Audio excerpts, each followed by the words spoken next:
President of Indonesia with a typewriter. Nice. Excellent. That's fun. I'm just getting us going live here on Typewriter Club Live. And let's see. Yeah, so what? Yeah. So Bob and I will have to fill you guys in on the event yesterday. So that was a lot of fun. Oh, yes, please. Did I see that you posted a video? Well, I live streamed it, but the audio is horrible. Okay. The audio is really horrible. That's because you had a really bad voice talking. That's why the audio. No. Nice try. Yeah, there was a fair amount of echo in the room. It didn't have the best acoustics, and honestly, to blame is I ended up having to do it through Zoom to YouTube. I was hoping to do it straight to YouTube, but I forgot that this account doesn't support live YouTube streams. So the go around or the workaround for that is to use a third-party software. And so I use Zoom because, you know, I'm relatively familiar with that. And I forgot that the default setting is to not use the original sound, meaning it's trying to filter out all the background noise. Oh, wow. Well, all the reverb in the room was considered background noise. Oh, wow. Which ended up cutting out a lot of the audio, but I'm hoping to get the Bob did a recording of the audio, so I'm hoping to match it up, but we're thinking it might not sync up because, you know, live feeds are kind of funny that way. Well, I'll tell you, Greg, even audio to audio, if I've had interviews I do where the interviewee records himself on their end with their, and they send me an MP3, I've got mine. I put the tracks together, and every few minutes I have to realign them. Oh, wow. And it's the same software, and this is digital. I mean, it's like tape, like it's 1985. It's so annoying. Wow. So it makes no sense. So if it doesn't sync up, you know, if you can find ways to trim the audio or trim the video, whatever. Yeah, we'll make it work. Yeah, my recording turned out just okay. There's going to be a bit of hiss on the floor and things that we deal with every day that I don't think are good enough for me. But I'm going to put it out anyway. So I'm going to make I think you should, because your talk went really, really well. I was very impressed. I would have not done anywhere near as well. Well, you wouldn't have done anywhere near as long, that's for sure. Yeah, I couldn't believe I went. I was up there like a good hour. I felt like 35 minutes. So I don't know what I was thinking. Well, you've never been hard up for something to say, so. I'm a talker and a writer. Yeah. These things work. Well, I really appreciate you being there yesterday. I know I felt like it sounded really good to the audience that was there. Yes. Yeah. And in the future, it would be really neat if we found a way to put a microphone, even if it's active on me, and run it over and plug it into your phone. You know. Yeah. I was really hoping that they were going to have you use a microphone to amplify a little more. I think it would have improved the sound quality, and Zoom probably would have realized, okay, this is the person that's talking. Right. This is not the background noise. Yeah. Yeah, that's a good one. Yeah. That's a really good one. Well, I know they had mentioned it. Hey, we can bring in a PA, and you can imagine I own 3 or 4 of them. Yeah. But I assume my voice would fill the hall just fine. The same way, you know, even when I sing and play guitar at some place like Back to the Grind, I don't bring a microphone because I sing that loud. I don't need to, right? So unless there's 100 people in that place, you know, like it's a really deep Friday, Saturday night, I accept that I'm loud enough, and if people are quiet, paying attention, there's no reason to over blare them with extra That's sound. true. That's true. And actually, me listening, I could hear perfectly. So yeah, your voice was perfect for the room. Well, we did really good. I give us a lot of credit. I was real excited. I ended up taking home 3 machines that belonged to people who showed up. Oh wow. They showed up and brought their machines.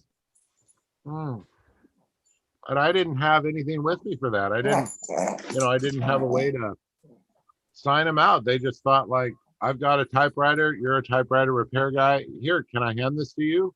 Yeah. Sure, but I don't have a ticket to give you or a claim ticket or. So 2 of the people, one of the people was a friend of a friend, another guy I kind of knew. But then another one, I hope they call me, text me, give me all their information because I don't know them from Adam. So we'll see how it all works out. It was another guy showed up and wanted to buy 2 or 3 of the machines that were on the table, Wow. That was really cool. Yeah. Wow, I was really complimented by that. Definitely. And, yeah. So things are good. Very I reckon the public really wanted me. Sorry, the people in attendance really were interested in me speaking more about my business, but I wasn't there to sell myself or my business. I was there to do a talk for Inlandia. So where do you keep the line? You all need to be very proud of Gregory, though. He let me pick on him once or twice in the presentation. It was pretty good. Yeah, it was a lot of fun. Yeah, And, right here at our museum. How cool. Yeah. Oh, there you go. Yeah. That guy's sweet. Those turned out well, huh? Lee did those for me Very last week good. when we were live on. Thank you so much, Lee. Very good. Yeah. Did she hop on here yet? Oh, Yeah. I don't see her. Oh, there she is. I'm sorry. Yeah. Here, Can't get my sort of. glasses I'm on. doing other things. Okay. That's allowed. Listening. Yep, good, thanks. Yeah, I really do need some more legends in the future and things like that. I'm real excited people like Lee are happy to play with paper and do that exciting stuff. Yeah. That's just a little beyond me. Has anyone seen my other glasses? Oh, for crying out No. loud, Are they on top of your head? Yeah, thank you. Patty, how are you? Good morning. I'm great. How are you guys? Very good. Very good. Morning, Patty. Yeah. Good morning, Bob. I really wished I could have been there yesterday. That would look like a lot of fun. It was, yeah. Yeah. Not easy to fly from Sioux Falls down there though. So No. Honestly, I looked for a plane ticket 2 weeks ago and could not find anything available. So booking flights is really difficult right now. So that's true. Yeah, and it's getting pricier. Yeah. Yeah, definitely. Seems like a lot happened around in the typewriter world this weekend. I mean, lots of people had great finds and Bob's speech and lots of good things. I've got a great story. So later on when we're ready for a break, I'll tell you my good story about yesterday. I want to hear it now. You want to hear it now? Okay. Yeah. So yesterday, a friend and I decided to go to a flea market and it was scheduled for rain. So we drove to this little tiny town in South Dakota for this flea market. Only about half of the vendors showed up. So I didn't find a thing. I didn't spend 1 penny. So on the way home, I thought I'm going to stop at the little antique mall by my job because I never stop because I'm always ready to go home. So I decided to stop in and take a wander around. So I wander around. I see a noiseless for $80. No, thank you. A little Royal Arrow, nah, too pricey. So I kind of just headed up to the check stand with my little coffee mug and my little picture frame I found. And I'm in line, a lot of people there, and there's this young couple in front of me. And they get up to the register, and the young man says to the guy behind the counter, I'm the guy that called with the typewriters for sale. And the guy says to him, let me finish checking out these people, and then I'll come and take a look at what you got. So as I pass him going out the door, I said, show me what you got. So we went out to his car, and I'm thinking to myself, how much money do I have in my purse in cash, you know? And I knew I only had about $55, $60. We get out to his car. He opens up the back door, and here's 8 typewriters. Oh, wow. There's 2 Royal 10s. There's an LC Smith. All 3 of them were beautiful machines, but I just don't have the room for any more desktops. I don't. So I kind of passed on them. I kind of gave him a little education about them. And then there were some cases, and I found the Royal O, which has a very strange serial number, so I'm going to have to work on that. And a really nice little clipper. And there was a Skywriter with no case. There was an electric one and a big plastic thing that I didn't even look at. And there was a Royal Futura 800 in gray. And so I kind of passed on that, which I'm kind of kicking myself for because the handle was intact on the case. So it probably would have been nice to have had the case for one of my better machines. But I passed it up. And I felt really bad because really what I paid him for the 3 machines that I got from him was really not enough. I mean, to him it was, but I didn't think I could rip him off. I probably could have asked for 5 of those machines instead of 3 for the price I had. But I didn't feel like it was very fair. And he said that to me. He says, you could have ripped me off for a lot. And I said, yeah, I could have, but I'm not going to. So I offered him, I said, you can have all the cash that's in my billfold. So I opened my billfold on the trunk of his car. I counted all out, all the 1s, the 5s. I said, I have $58. I said, will you take 58 for the 3? And he said, sure. He said, I think that's a good deal. So I left some for the vendor at the antique mall, but I also came home with 3 really nice machines. So the Royal O is beautiful. I absolutely love it. Type's really nice. I haven't played with the clipper yet that has all the funky keys. I think all but 3 are turned all different directions. So I'm going to have to go through and fix the key tops. But I thought it was a really good day for starting out really bad. And I was on my way home. So I'm kind of glad I stopped and just happened to be in the right place in line to get what that guy had. So I thought it was a good day. Talk about timing. My goodness. Yeah, just in the right place at the right time. Exactly. I did pick up this really cool little picture frame, and I'll show it to you here. Can you see it? Let me make it big here. Oh, cool. Typewriter rolling? Yeah. Little Snoopy. I'm going to put a picture of Tucker in it and stick it on my desk at work. Nice. It was a dark and stormy night. Yeah. I think that's a wonderful. That's a wonderful story, and it never works out like that way for me. Anytime I've met someone in a parking lot because they've got several machines, I explain to them ahead of time, I probably will not be purchasing all your machines. And they get very frustrated when I show up and do not purchase all their machines. So good for you. I'm glad, you know, I've had to walk away from deals because people, I don't know what it is. I suspect it's drug related at the end of the day, but you know, that was a really good story. You were working with someone who was really good. I've gone through and bought 5 out of 6 machines and they're frustrated. And I'm thinking, oh my God. And they, you know, I'm not going to take a plastic machine with a busted carriage. It doesn't matter what it costs. Yeah. But I've also said, this machine isn't worth $10. I'm going to pay you $40 for this machine, but I'm not going to pay you $60 for that one. I'm only going to pay you $40 for that one as well. So it all works out. And maybe it works out $5 or $10 more in their favor, but I probably buy 2 or 3 machines a week. It's just because they're well priced, and I know that they have the ability to be resurrected and go from there. So that's a really good story, Patty. I'm glad the gentleman didn't give you any issue. I suspect people just like to give me issue. I don't know. Maybe it's because I show up on a motorcycle and dress like a pirate compared to. Yeah. Well, and something else, I almost felt kind of bad that I kind of took these typewriters out from underneath the guy that was willing to buy them from him. And so I was kind of glad that I left him some and some nice ones too. I checked them for Vogue, of course. I looked at all the typefaces, made sure everything worked, because it would have been nice to have brought something home with a nice type style on it. But I felt okay after I left. I thought I gave him a good price. I still left some for the vendor.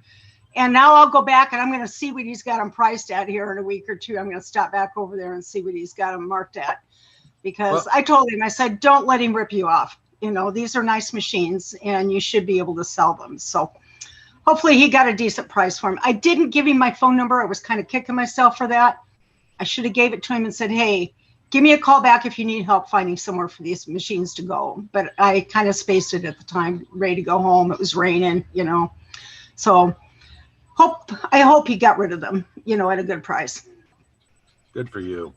Yeah. I think it's a win-win. I know a few times Gregory has had machines and he's taken them down to the local animal pet adoption thrift store. And that's great. I can buy 4 out of 5 machines and they're reasonably priced. And the pet store is fine. They don't, they don't mind. They don't mind. I like the way Gregory will call me and go, hey, I just dropped off a bunch of machines at the pet adoption thrift store. If you want to go take a look, I'm on my way. Everybody wins in my opinion on that one. Exactly. Well, and you gave them for a very good cause. I mean, if we had something like that around here, I definitely would donate machines to something like that.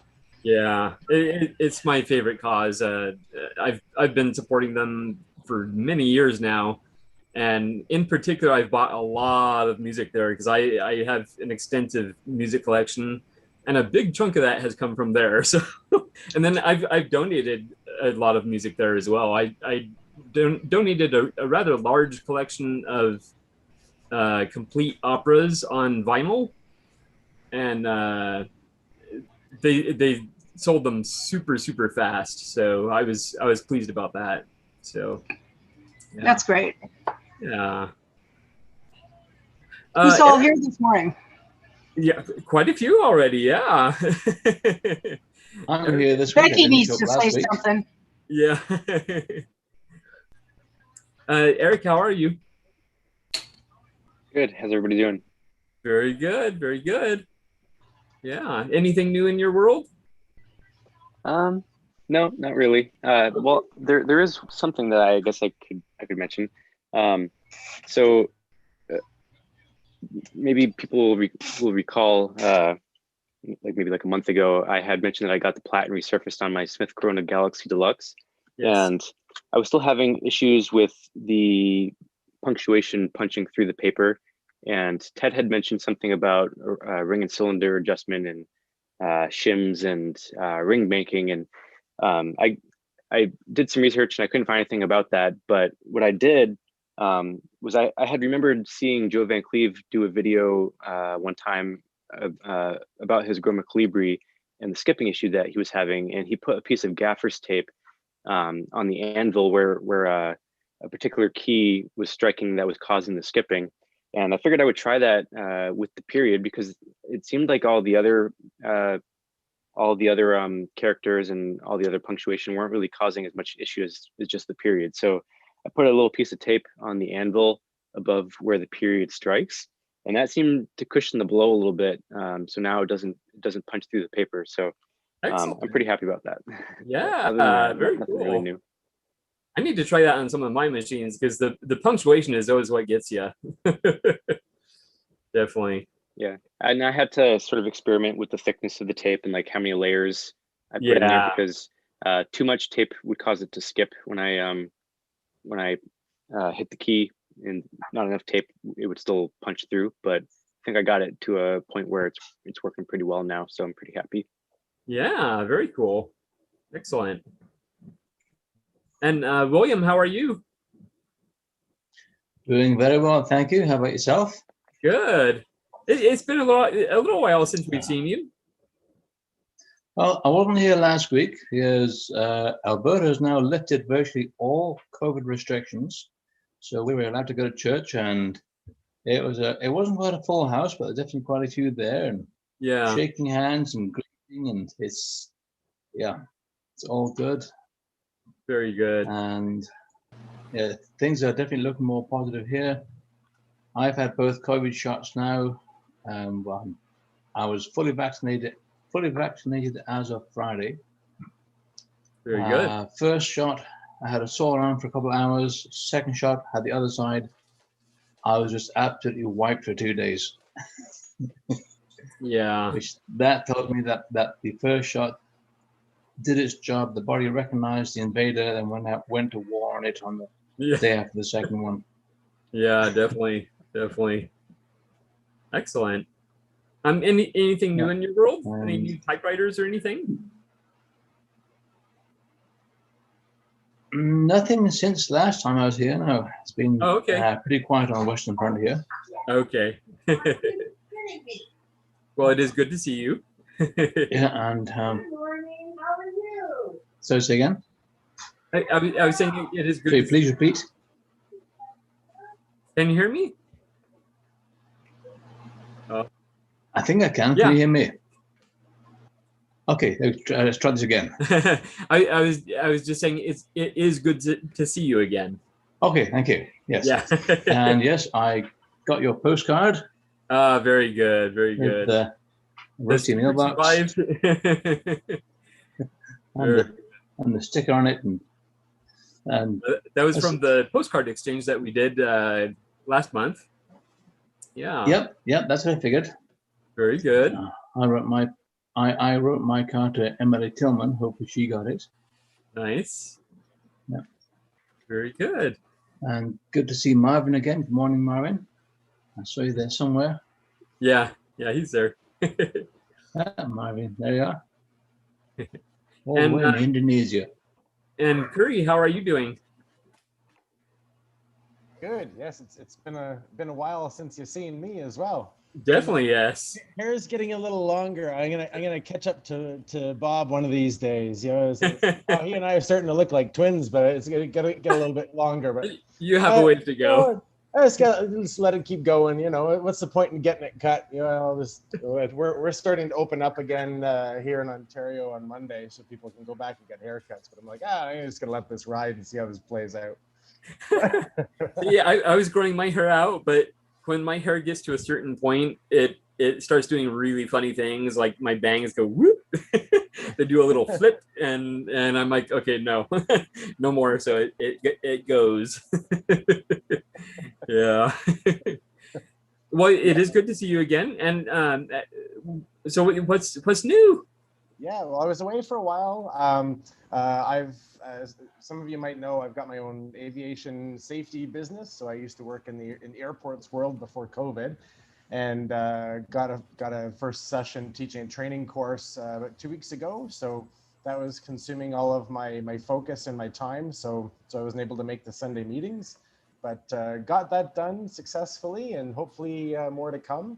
And it's really kind of the preparing all the course material for the first time. And once you've got it done, then it's just a matter of delivering it over and over again. So now that the heavy lifting part of it is finished, so hopefully, like I say, there will be more courses to deliver in the future, and we'll see what happens with that. But yeah, that was keeping me busy, and so trying to get back focused on other things, and including sort of the typewriter biz, and get a few more machines put up on my website and things like that, and starting to gradually have more people call me and contact me about different things. And somebody that was wanting like an electric or wanted a typewriter to be able to type out their wedding invitations. So electric would be probably really good, because at least you get the consistent strikes and stuff like that. So like the imprint will be consistent if you're doing stuff like that. So a few different people have contacted me for different things, and so I expect that maybe that'll start picking up steam as well. And I don't know if anyone's had a chance to look. I've posted all over Facebook the new T-shirts for this week are Typewriter Summer Camp, and I think it was Kerr Cleary said that this needs to be a thing. So maybe next summer we need to come up with a Typewriter Summer Camp. Your topic today was kind of fitting, because it's the best summer I ever had. We need to figure out how to do some sort of summer camp thing, and maybe tie it into Type Pals or something like that. Very cool. Very cool. And maybe something to draw. Well, I agree. I think those will be real popular in the future, like destination, typewriter, safe place, all the good things. It'd be a great idea wherever we are to host something like that. That kitty sure seems happy. Curry, it's hard to hear you. Can you turn your microphone level up, or get it closer to your... Maybe because I've got a fan going here too, so that could be it. So sure, but yeah, I'll definitely see what I can do on the volume side here, if that's any better. But whatever work. Tell us more about the business. I'm real interested in how business is going for you. I got your letter the other day, and it'd be neat to hear how business is treating you this week. Yeah, hang on 1 second. Let me turn this fan off. Sure. Everyone has to have a fan. I've got a fan. It's the only fan I have. Yeah.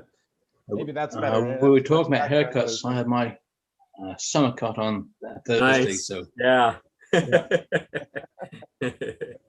Very good. Good short brush cut. It makes it very easy to get ready in the morning. Yeah, for sure. Well, Gregory can grow a full head of hair, but he keeps it all very high and tight. So Yeah. you'd do okay with long hair there, though, Gregory.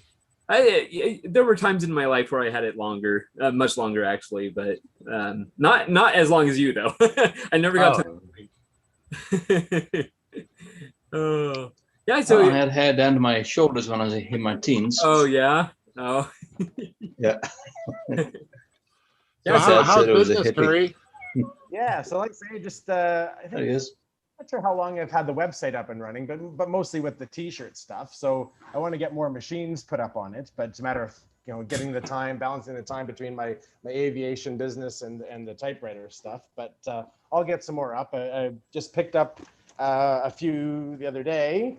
So I've got this Brother Majestic 600 that's in excellent shape, and it's an elite machine. So that one's going to get cleaned up this week and go up on the site. So that'll be a nice one. But yeah, it's interesting sort of watching what the other people that are running stores put up. A lot of the US folks have a lot of Olympias and things like that. We just don't, at least not around here, I'm not finding them. But yeah, definitely a lot of Brothers, because I think Brothers head office was in Montreal. So maybe the Brothers are more common in Canada than in the States. I don't know. But they're still really good machines. So yeah, we'll see what happens with that. But yeah, just it's kind of a matter of figuring out the whole marketing stuff for an online business as well. I'm going to start doing some sort of local marketing. Going to hit up a couple of like the local coffee shops, independent bookstores. We've got a few record stores here as well that I'm going to see if I can get my foot in there and maybe work something out with them to get some advertising up, but just to kind of get the local audience going. And yeah, I've had, like I say, more people calling. Just so far it's kind of asking questions and things like that. But yeah, it all starts somewhere, right? So it'll get rolling. very good. Yeah, just try to keep up on the t-shirt thing as well. And that's get fun. the new ones out, and it was kind of dead there for a couple of weeks, and then all of a sudden a couple of orders came in. So it's kind of hit or miss. Yeah, yeah. And that's always how that works. Absolutely. And I give you a lot of credit. It's okay not to be frustrated with it. Allow yourself to make all those mistakes. I give you a lot of credit too for not inundating the market. When I got your letter, I looked through Facebook and whatnot, and you're certainly not being rude. And hey, by the way, I've got these shirts available. I appreciate that. Good for you. Good for you. No spamming. Right. Yeah. So, yeah. Trying to figure what's being sensitive about that, and what's acceptable to post exactly on page and what's not, and yeah. But then how do you also outside of those Facebook groups, because there are a lot more enthusiasts that maybe aren't in the groups. Yeah. How do you reach them? How do you sort of spend this whether it's through Facebook or Google, spend advertising money to get in front of eyeballs and stuff like that, and make good use of that and not break the bank, because you're just trying to get started and get some revenue coming in. So you don't want to be spending like a couple of $100 a month on advertising. But yeah, trying to figure out what works, what doesn't. It's a big game to that. But I think as the local stuff starts to open up again, yeah, even like last February, March, when I first got started in collecting, I was wanting to put on a type in, but then of course with COVID and everything, that wasn't possible. So hopefully that'll be able to happen again. And yeah, I've got some other folks, like I say, that are interested in typewriters for different events and stuff like that. So just got to make sure I've got enough ready to go, and they say sort of set a goal to get a couple on the website every week and things like that. And I think more are going to go for sale than in my own collection. But I'll show you one here that I picked up yesterday or the day before for my own collection. So I've been looking at a couple of their Hermes babies or Empire aristocrats, and it just kind of never was the right one for me. And then we're going through one of our area antique malls the other day, and and you would have never noticed it. It was tucked in the back of one of the booths, and had to like literally pry the case off because whoever had put it on previously didn't put it on correctly. But you know, ended up with you know, an Empire Aristocrat, and it's a little bit grainy because my lighting in here sucks. But anyways, it's you know, it's in good shape. I just got to put the paper bail back on. But other than that, it's all snappy and you know, quite nice. Get a new ribbon in there, and you know, the price was right at $20. So Oh yeah, wow. That's great. So I've been adding And too Curry. many to my own collection because I'm running out of space like everybody else. But yeah. So keep me busy though. Yeah. And have you found the serial number on the machine? Sorry, you were cutting out there a little bit, William. Have you found the serial number on that Oh, machine? the serial number. Yes. Okay, you found it. Yeah.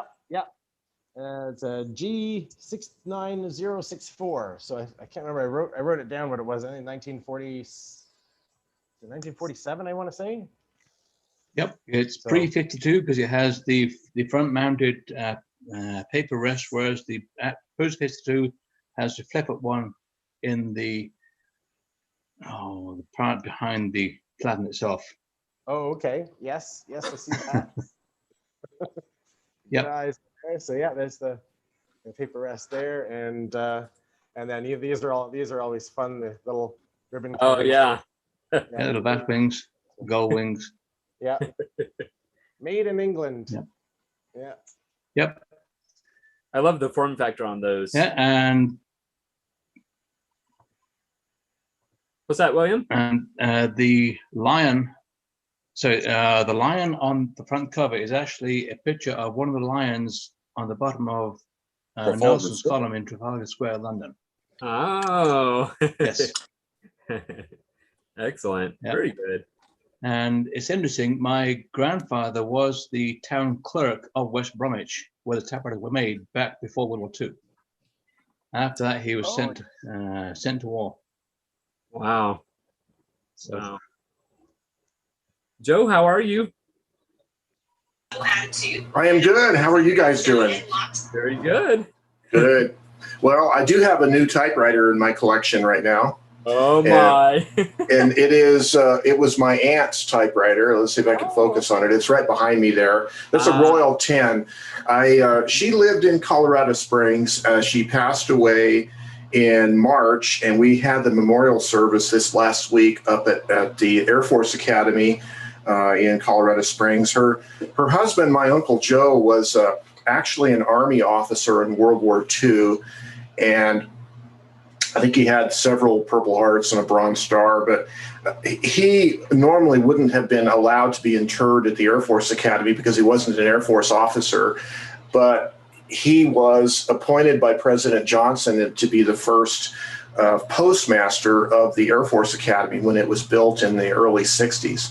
And so he was instrumental in setting up the postal service up there, and also had a lot of innovative ideas about how to improve the postal system. That the actual United States Postal Service implemented some of his ideas later on. But he always had a great concern for the cadets. They were attending the academy. So my aunt, Pat, was a very forceful person. And when Uncle Joe passed away a few years ago, she wrote a letter to a lieutenant general who was in charge of the Air Force Academy. And in her forcefulness, she was able to get him to agree that both Uncle Joe and her could be interred at the Air Force Academy. So anyway, we had the ceremony up there a few days ago. I just came back yesterday evening. But that's Aunt Pat's old typewriter, and it's one of those you can't really see really very good right now, but it has the glass panels on the side, right? Yeah, and so it needs a little work. I did put a new ribbon into it a few years ago, but it probably needs a new platen and a few things like that. But my biggest problem, of course, is going to be figuring out where to put it. The room, where do you put a machine like this? It might fit in my storage box that I built for the KMM, which normally sits here. And since I had to move the KMM to put this on the table this morning, I noticed that the Model 10 is definitely a heavier machine than the KMM. So that's interesting. Yeah. Yeah. Yep. Well, it's good to see you, sir. Thank you. Thank you. Yeah. Good to be here. And we have a new face, Becky. You're muted, so feel free to unmute yourself. There, I think I got it. Yes, yes. Okay. How are you? I'm doing well. I'm new to typewriters. I mean, I'm old enough to remember them because I remember using them even in work. But I came upon a Royal KMG 1947, I believe. It was really in very bad condition, but I'm trying to clean it up, and it may be a giant paperweight by the time I'm done. But Oh. but at least I'm having fun playing with it, you know, and trying to figure out all the elements and everything. And I did purchase a Smith Corona Silent Super 1956, and in great condition, and I'm very pleased with that. So Very good. So I'm just starting and just getting into all of it. And Yeah. why all of a sudden I'm, you know, into these typewriters, I'm not quite sure, but they bring back a lot of good memories. So Excellent, excellent. Now, do you intend to do any? Some people do, just personal journaling. Some people write letters. Yes, I plan on doing some journaling, and actually, I'm thinking about maybe I have written a little bit of poetry in the past, and I thought, well, maybe this would be a greater incentive to maybe explore that option also. Definitely. Yeah, very good. Well, welcome. But I ran across your website. Oh, okay. And that's how I was just digging around trying to find out information because I know absolutely nothing. Oh. I did try to listen to the to Bob's speech yesterday, but as you mentioned in the beginning, I couldn't do it. So I'm sorry I couldn't have been there because I don't live that far. I mean, I live in the high desert, so it's not that far from Riverside, but Yeah. Okay. Well, sorry we missed you yesterday, Becky. My favorite was Kier showing up from San Diego. That was wow. Yeah, that was really exciting. She popped up, and it took me a minute to recognize her. Everybody was so gracious. I hope anybody's listening. I just need to throw out there, thank you all for wearing your masks. They still have a mask policy. So there I am. Everybody in the audience is wearing a mask. I sat 8 feet between myself and anyone else and did not wear a mask while I was talking. And I thought, this is really unfair to everybody. But everybody had a great attitude about it. So I got pretty lucky. Yeah. Did y'all see David jumped on here? Yeah, I was just about to, how you doing? Welcome him back. You've been on here before, right, David? One time, very early. Yeah, Sundays typically is just a busy day, so I tend to watch the later broadcasts. Yeah. And kind of just jump around those a lot, but I decided to pop in today. Actually, I have a deadline tomorrow. I do websites for schools, so it's a very busy time.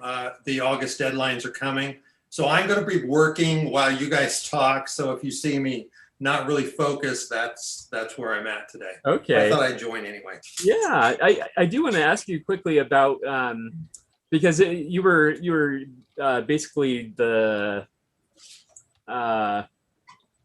brain behind Virtual Hermans last year. Brain. Yeah, I was the brain behind Virtual a partial brain, let's put it that way. Okay, I had about a third of a brain. I'll take that. Okay. Well, now, is there any talk of doing that again this year, or is it gonna I really haven't announced anything yet. In my mind, tentatively, I'm thinking February. Because I Okay. think I could pull off probably a virtual Herman's every year in February. And it sort of is a good month because it's winter and we haven't seen each other over the holidays. So I thought that'd be a good time period. And I probably will focus the time frame for everything on our international visitors, since they really can't come to our type-ins live. I'm going to try to work on a better time schedule that'll maybe fit in so that we can see more folks from Australia and Europe and Russia and the like. So Like John Monroe in Japan. yes, like John Monroe in Japan. So yeah, the plan is there. It's just not in front of me right now. Okay. Probably around September, I'll probably get an announcement out asking for some help. Okay. Excellent. Excellent. Yeah. Since I saw you pop on, I thought I should just ask. And That's all right. You heard it first right here. Yeah. on Typewriters Club Live. Yeah. Typewriter Club Live. And Sean, how are you? Oh, he's taking a drink, of course. I'm okay. I That's can how it stop works. that quickly. Yeah, good morning, everybody. Happy Sunday. Good to see everybody. I'm happy to be here again when we can during the summer when it is busier and everybody's off doing other things. Yeah, other than that, nothing new. I got a nice 1938 Continental, which you might have seen. So yeah, I got this beautiful German or pre-war German typewriter. Oh, that wow. ended up going to Venezuela. Really? So it's got the little N with the squiggly on top of Oh, it. yeah. But the Venezuelan is, where is that? It's under the number 3. So it's the 3. It's got the BS for the Bolivar, Sovereign Bolivar or whatever it is. But yeah, I mean, God, cool typewriter. Yeah. It came with a receipt. So the mystery is, it came with a receipt from a Caracas-based typewriter company that was written to the Coca-Cola company of Caracas. And so the people that had this typewriter, their name was on it. But it actually mentioned a Halda standard typewriter. And it was labeled 1962, but this is a 1938 typewriter. So I don't know if they were reselling typewriters and these people traded in this Halda Star for this Continental in 1962 or something like that. But bit of a mystery, but it matches insofar as much as the typewriters from Venezuela. The receipt is from Caracas in Venezuela, but I don't know any more than that. So, one thing, Bob always says, and I mean, I think a lot of us say, is we wish these things could tell all the stories of what happened and where they ended up and how they got to where they got to. And this is definitely one that's just given enough info that seems like you could make up a lot of different scenarios in your mind, but it still doesn't tell anything about the story. So pretty neat. Geez, even the spools are painted in the same color as the typewriter. Like the Germans before the war were just detail oriented. Oh man, It's like a maroon color, right? Yeah, it's a burgundy maroon, but yeah, they even put it on this. The base is like a felt. So there's a felt base for it to sit on inside the case, like a padded rubbered base. So it's like a built-in typewriter pad. And then it's all maroon. Even the spools are maroon, and I'm sort of amazed by the work that they put in pre-war typewriters. Yeah. Even compared to American typewriters pre-war, there's little details that you just don't see on Coronas and Underwoods and stuff like that. So yeah, pretty neat. Very neat. Yeah. Other than that, not much going on. It's going to rain and thunder right here right now, which is perfect for me to be in the basement. Excellent. Yeah. I always love that people worried about rain this time of year. Gregory and I won't see rain for another 6 months. So, I don't know how y'all get rain in the summertime. Well, yeah. Becky knows she won't see rain for 9 months. So, hey, we're willing to share it. Rain all week here. All you do is send us the money. Yeah. we need water. It's called thunderstorms. Yeah. It's too dry for my liking. I can't imagine living somewhere where it doesn't rain very often. I mean, most people get bummed when it rains, but I love the rain. I don't know, there's just something about being inside and nowhere to go. It's just raining and just being warm and dry and safe inside, and just getting things done. You know, writing letters. Perfect time to write letters. Yeah, Listen exactly. to music. Very good. And let's see, Lynn, how are you doing? Hello. I'm good. I was in the Chicago area, dropped off a couple of, it's basically torpedo 18s. One was a senior writer, one was a torpedo, but Lucas. So he's gonna make one properly working torpedo for me. Nice. Yeah, it was he may swap out the escapements and stuff like that. And I didn't have the tools to actually go there. And so it's nice meeting up with him. Yeah. And I've got a Underwood 319 on its way. Got that on eBay.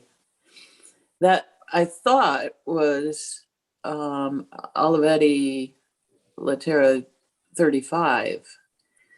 But it's not really. It's Latera 90 something, I guess, which isn't on the database. But from my reading, I guess. But I'm thinking maybe mechanically it's the same as a 35. I kind of wanted to get a 35 because of Gore Vidal used that. So I wanted to see what was going on with that. Exactly, yeah. So yeah, maybe the 319 won't be exactly it, but it was really cheap. So, you know. Bonus. Cheap typewriters. Yeah, the Underwood versions of Olivetti typewriters are a lot cheaper. And yeah. I'm not interested in the nameplate so much. Same typewriter. What's the big deal, right? That's what I was thinking, but Yeah. I don't know if it really is the same as the 30. I'll have to see.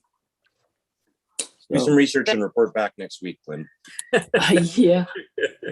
Well, I have a couple of weeks off of my usual Sunday morning things, and so I won't be back for a while, I think. But it's nice catching up with everybody anyway. Yeah, and it was nice when you're able to pop in. So yeah, definitely. Lynn, is it church stuff you do? Yeah. Okay, well, you can show up here. I'll tell you what, God does know where you are. And if you're here, it's just as good as being anywhere else. Oh. Well, it feels like church in a lot of ways. It is. Typewriter church. Especially typewriter religion. I think you'll find that quite a few of members here are regular church attendants. A lot of experiments on board while you fly with Virgin Galactic, but I hope you're taking some time to look out the window and enjoy that too, right? Oh, wow. What was that? Yeah, I couldn't figure out who that was, but I don't know if that was the radio or what. Sounds like it. Sounded like a bus tour. Take a look at the right window. Yes, as I know that quite a few members here are regular churchgoers, so may have to duck out on Sunday morning, like exactly. Yeah. Me. Yeah. Yeah. Let's see. Kara, I see you survived the Riverside heat.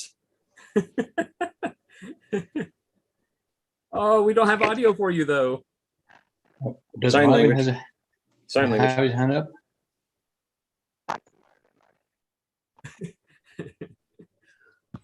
She's gonna have to just type out what she wants to say and hold it up to the camera.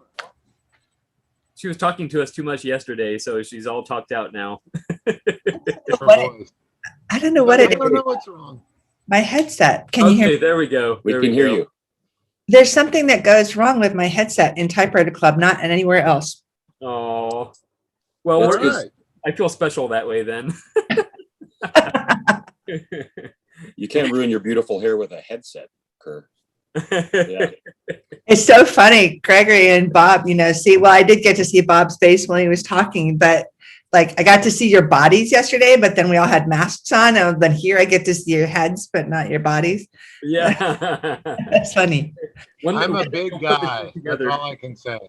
I have to say, Bob, you're taller than I thought, and Gregory, you're shorter than I thought. It happens. And I didn't even know that I thought you were a particular height. But it was so great to see you guys. And Bob, that was a great talk. And the display was great. It was really fun. And meeting Em was fun. And your son, it was just like typewriter family. That was totally worth the drive. Yeah, I know. I'm like, why are we going to Riverside? It's hot there. But we wandered around a little bit downtown and had a bite to eat. And that was fun. Did you see the Mission Inn? Yeah, so we were walking by there going, what the hell is that? Yeah. Like Chris. And yesterday was like as hot as it gets in Riverside. It was so hot. I can't believe how well that atrium stayed cool with all that sunlight baking down on us and everything else. We got real lucky. And you're very right, Kier. I'm very fortunate that all my family and friends are into typewriter. Everyone else in the audience there is a friend of mine, by the way. I just had all my friends show up, so the seats were filled. No, not really, but it was, I'm very fortunate that people support my passion when it's something strange like typewriters. And it's really no different if I play music somewhere downtown. I have a lot of friends that show up. Anyways, I'm very blessed with good people around me who don't mind supporting my passions, even when they're something as uncool as typewriters, right? Oh, typewriters are so uncool. They're totally uncool. I will interject that I am much smaller in person.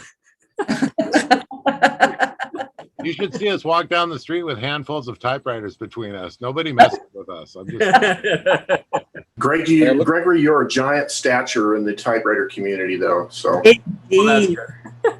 because you're the head of the cult. We talked about church on Sunday. This is the cult of Gregory. Yeah, I draw people away from church. Yes. Oh man, I don't mean to. I promise, but my schedule just worked out that way. Yeah, height is a real funny thing. My son's mom's family is not, is 5'2" at best. So I think my son's going to grow up and be as tall as Gregory, and I really enjoy that. It bugged him a year or so ago, and I could point out people like, well, my friend Gregory isn't a monster like me, and he does just fine. So don't worry about your height, son. And that really meant a lot to him. Like, height doesn't really matter. Besides, I hit my head on everything. You all fit anywhere you want. You can fit in any car, on any motorcycle. These are exciting things, right? So yeah. And when I fall, I don't fall as far. Yeah. Except if you fall off your pedestal, Gregory, then you could. No, it was really great. Here. Thank you. It was so fun. Yeah, your wife was to meet. I'm glad you all made it up. Yeah, she loved talking with Gregory. So I'm like, what did you guys talk about? Because she's like, I don't want you guys not to talk about this, but I got to say, me and probably everybody else not living in Southern California are a little bit jealous of the fact you guys all got together like this.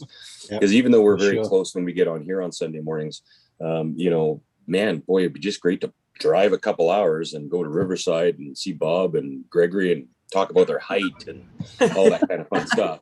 Yeah, you can tell that we're like super bonded now, right? Like we're such like, okay, now we're on the outsiders. We formed this new little clique inside. Now we're out here. Okay, well, I told Gregory, and I heard you guys talking about rain because I finally figured out how to watch the YouTube live while I ate before I come on here. But I didn't tell Bob. But one of the reasons that I went there is because we're moving back to Oregon, where it rains. Thank God. So I kind of felt like this was my one chance to get to really see these guys. So you had to go if you were close. Yeah. Where in Oregon are you going to? I'm going to be up in Oregon next month. So I know. Em told me. Yeah. If I knock on your door, Kelsey, just say. Where in Oregon are you going? Oh, we're going back to Eugene. Oh, Eugene. Nice. Yeah. So we can have a Pacific Northwest. I know. And everybody I've told in the typewriter world is like, that new typewriter shop just opened up. I'm like, I know. I know. I just saw about that. I haven't been there yet. Well, we can have a meetup there or something. Yes, that would be fun. Yeah. I'm excited to check that place out. I'm going to be on a motorcycle ride, and we're hitting the east coast of Oregon, through the deserts and the long trails, which That's gonna be hot. Yeah. Some friends of mine put it on, and last time we did the West Coast, so I've been up and down the West Coast. So this time we're doing and the Central. I went Central around Mount Hood and like Detroit Lake and big places like that. So I'm excited to be on the east side this time. But I think that's end of August, beginning of September. I forget, but I'll be up there for a week, and I've got family just east of Portland there, so I'll be hanging out. You're in Portland, Kelsey? Vancouver, but I can see Portland right now. So right. Yeah, good stuff. Well, I'm excited to we'll have there's room for you, Bubba. Sorry. Yeah, you'll have to let me know when you're up in this area, because it'd be fun to meet you in person. So yeah, I'll be the taller than you think. I'm taller than you think. Just okay. I'll be prepared. I was actually looking on Google Maps the other night, and Kelsey is just a 20-minute drive from Bill Guthrie's. It means that you're only half-hour drive from the new typewriter shop. Ah, there you go. Very nice. Across the Columbia River. Yep. Into Portland and go across it, and away you go. Yeah. Nice. Well, no, actually, you're closer to the typewriter shop than you are to Bill. Okay. Yeah. Nice. Yeah, I just looked it up this morning where it was and how long it would take me. It says if there's no traffic, about 17 minutes to that new place. So yep. Yeah. Nice. Yeah, I'm excited. I missed when he was talking about it, and I finally got online and saw his post, and I was like, what? So yeah. Although I'm pretty loyal to Ace, so I don't know. Oh, there you go. You can still go to Ace. You don't have to be disloyal. You just still show up once in a while, look snobby, like, oh, this is not as good as Ace. And then you leave. What is this world we live in where you've got 2 typewriter shops in the same town, and you have to There's actually 3, but oh my goodness. Yeah, because but they do mostly electric, I think. Oh. At Pacific, yeah. Because there's so many hipsters in Portland. Yeah, I know. Yeah, it's true. Yeah, we're weird. I think if it brings more typewriters and shops to town, eh? Yeah, we can do it. Yeah, and Matt says he's super busy, so there's room probably at Ace. It's Matt at Ace, so he's always like, it's going to be a month out. Just if I bring anything in, he's like, it's a month out before I'll even get to it. I'm like, okay. Oh yeah. Yeah. So no, Marvin, you've had your hand raised for a very long time, and I apologize about that. You wanted to say something? Okay. Well, this is. I'd like to ask a question, which is somewhat related to typewriters, but it is not directly related to typewriters. It's rather subjective. So this is the question. When reading a letter which is typed, do you prefer one single spacing or 1.5 spacing? Most what I've read books on letter writing etiquette is, for example, Lenore Fenton. She told all business correspondence should be 1.5 spaced. Oxford says it should be 1 spaced, and so on and so on. But what are your personal preferences on this? What do you like reading? Is a great single question. spacing or 1.5 spacing easier to read for you? As far as for me, ahead, that depends on the type font and the type size. If you're typing in Elite, single spacing is usually adequate. If you're typing in Pica, 1.5 spacing gives a little more easy reading. And if you're writing in cursive, definitely 1.5 spacing. Otherwise, the letters clash into each other, and then it becomes awkward. Yeah. It also depends on the manufacturer and the era that the typewriter was built. So just as an example, these 2 standard machines, the KMM, which is back there in this Royal 10, they only had 1, 2, and 3 line spacing, and that was true of a lot of American-made typewriters of that era, early to mid 20th century.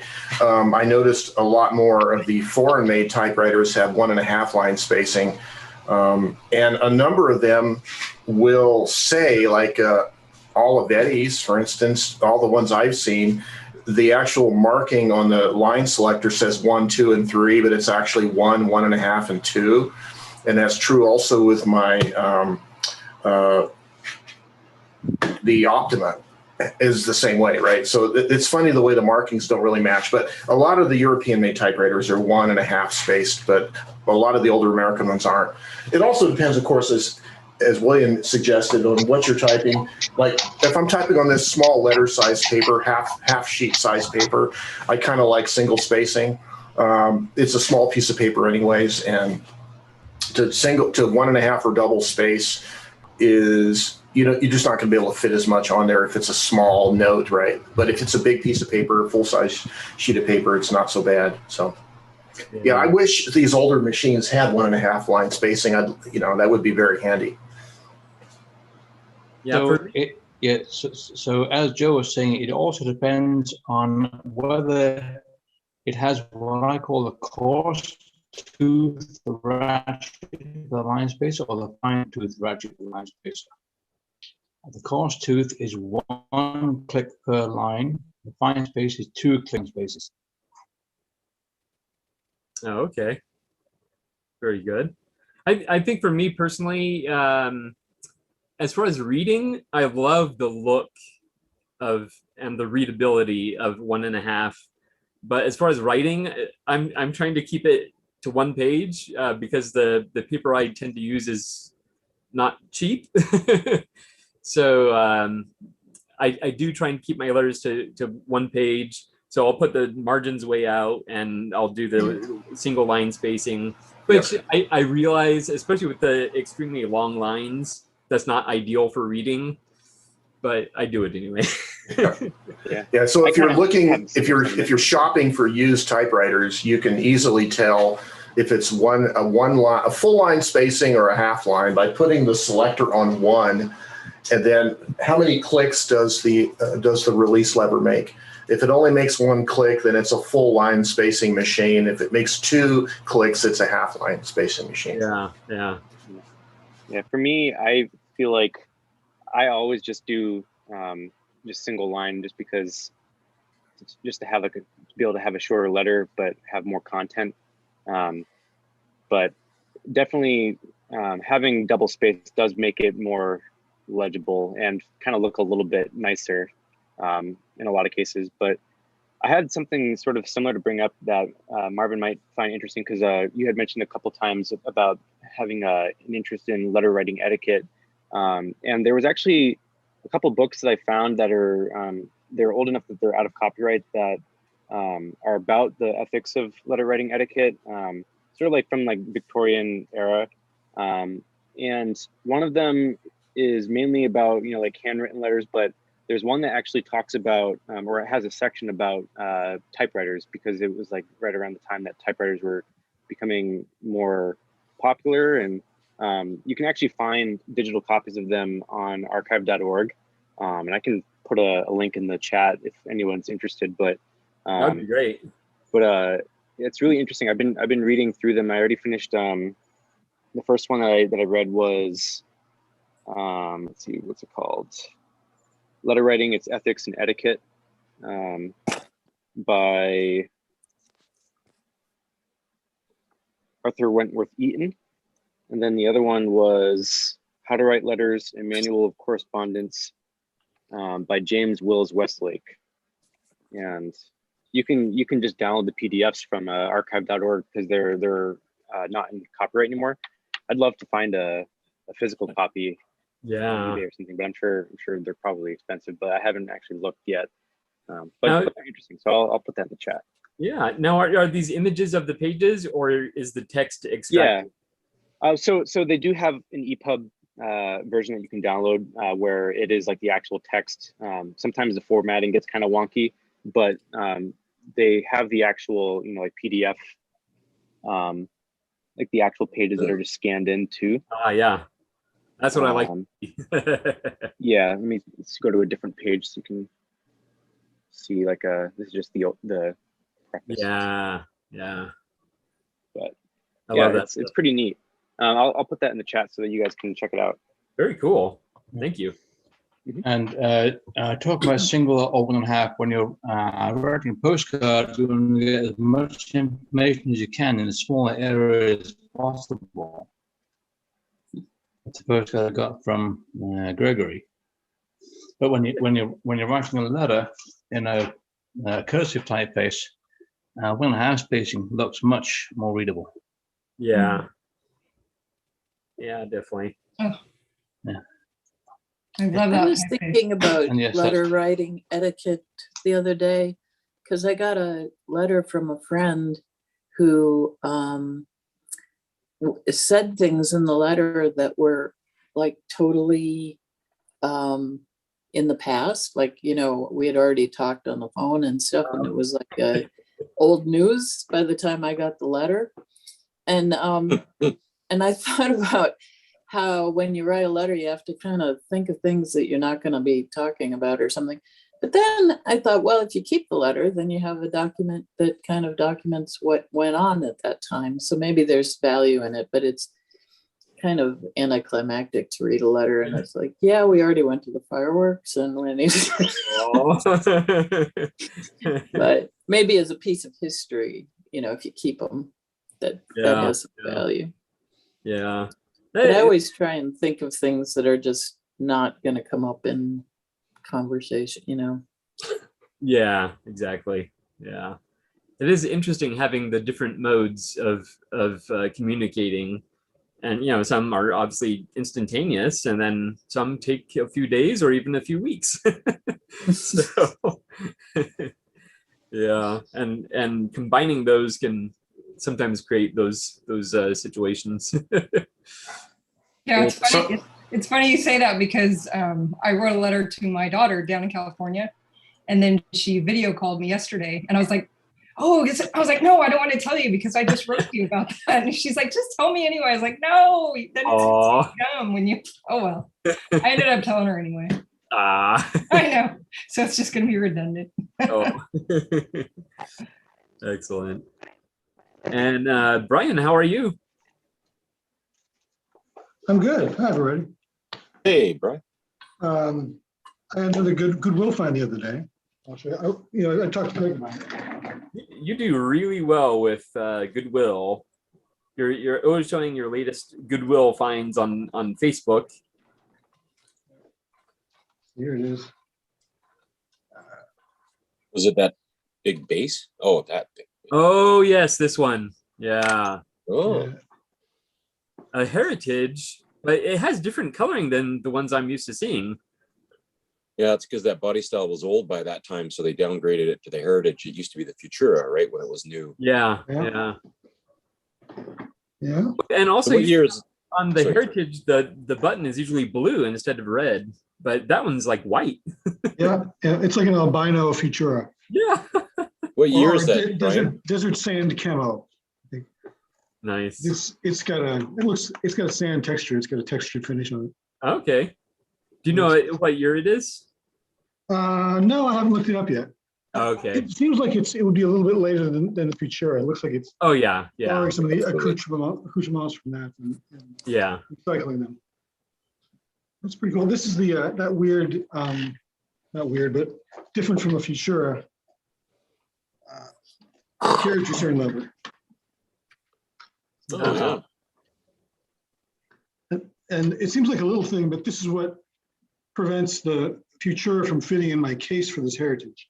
Oh, okay. Because it slopes down. That seems more like a Safari return lever. It's like this. So that's its case? It slopes all the way down. So that lever on the Futura sticks up too far to close the case. It stays open about an inch. Yeah, that's it. When you showed that case and you're doing the what's in the case, that's totally what threw me off because that does not look like a Futura case. Yeah. Yeah, this is the other thing that makes me think this is a little bit more modern than the. Yeah. It absolutely is. Yeah. Definitely.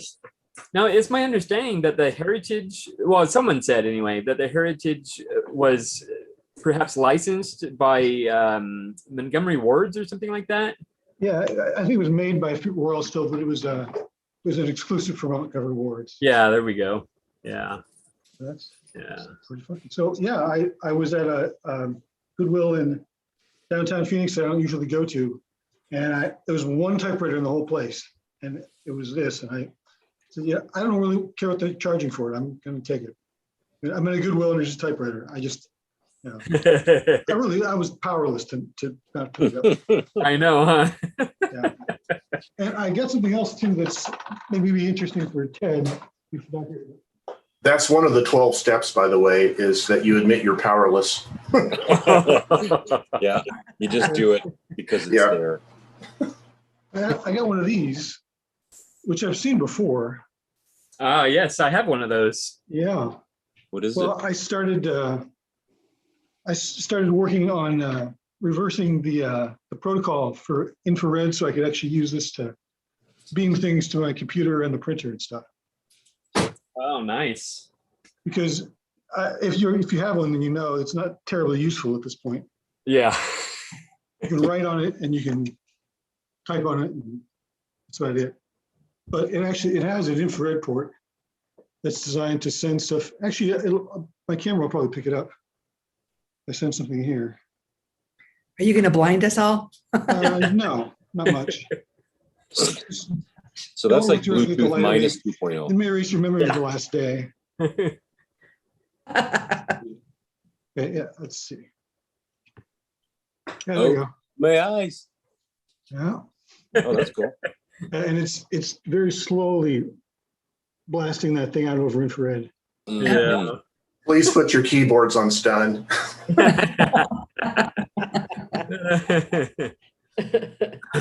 You're waking as if from a beautiful dream. You feel very relaxed. ASMR infrared. It's basically similar to the Alpha Smarts, and the way that Alpha Smarts send or transfer the text that you have on the device is letter by letter. So when you plug it into your computer, the computer is recognizing it as a keyboard. So then when you send the file, the computer thinks you're typing. Gotcha. Yeah, this is not at all like that. What's interesting is it's for classroom use. So I think that probably it's sending an identifier for the machine with every packet that it's sending. Because if you had a whole room full of kids, they're all sending things at the same time. They would have to be able to figure out what belonged to who. So there's probably a lot of overhead in each packet that's getting sent. It's saying this is. Actually, before you do anything on it, you have to put your name and your teacher's name in, or you can't type anything on the machine. Yeah. So sending. This is Brian's. It's with Mrs. Smith, and here's letter A, and here's Brian's, and it's Mrs. Smith, and it's character letter B, or whatever. Yeah.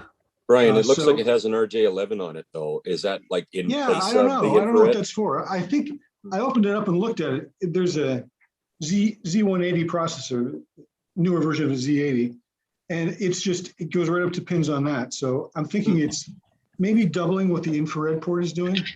Yeah, you can connect it with a wire as well. I actually have a later model of that, and so mine does have the cable, so you can plug it in through USB. Oh. And then it's interesting when you send the file. Well, the default feature when you send the file, it puts a cover page, which has the information you were talking about: the student name, teacher name, the assignment. And then it gives room so that the teacher can put grades on it. So that's kind of interesting. They're still used as a distraction-free writing device, although the Alpha Smarts are much more popular than the writers. I think mine is actually the Writer Plus. So this is also a Writer Plus.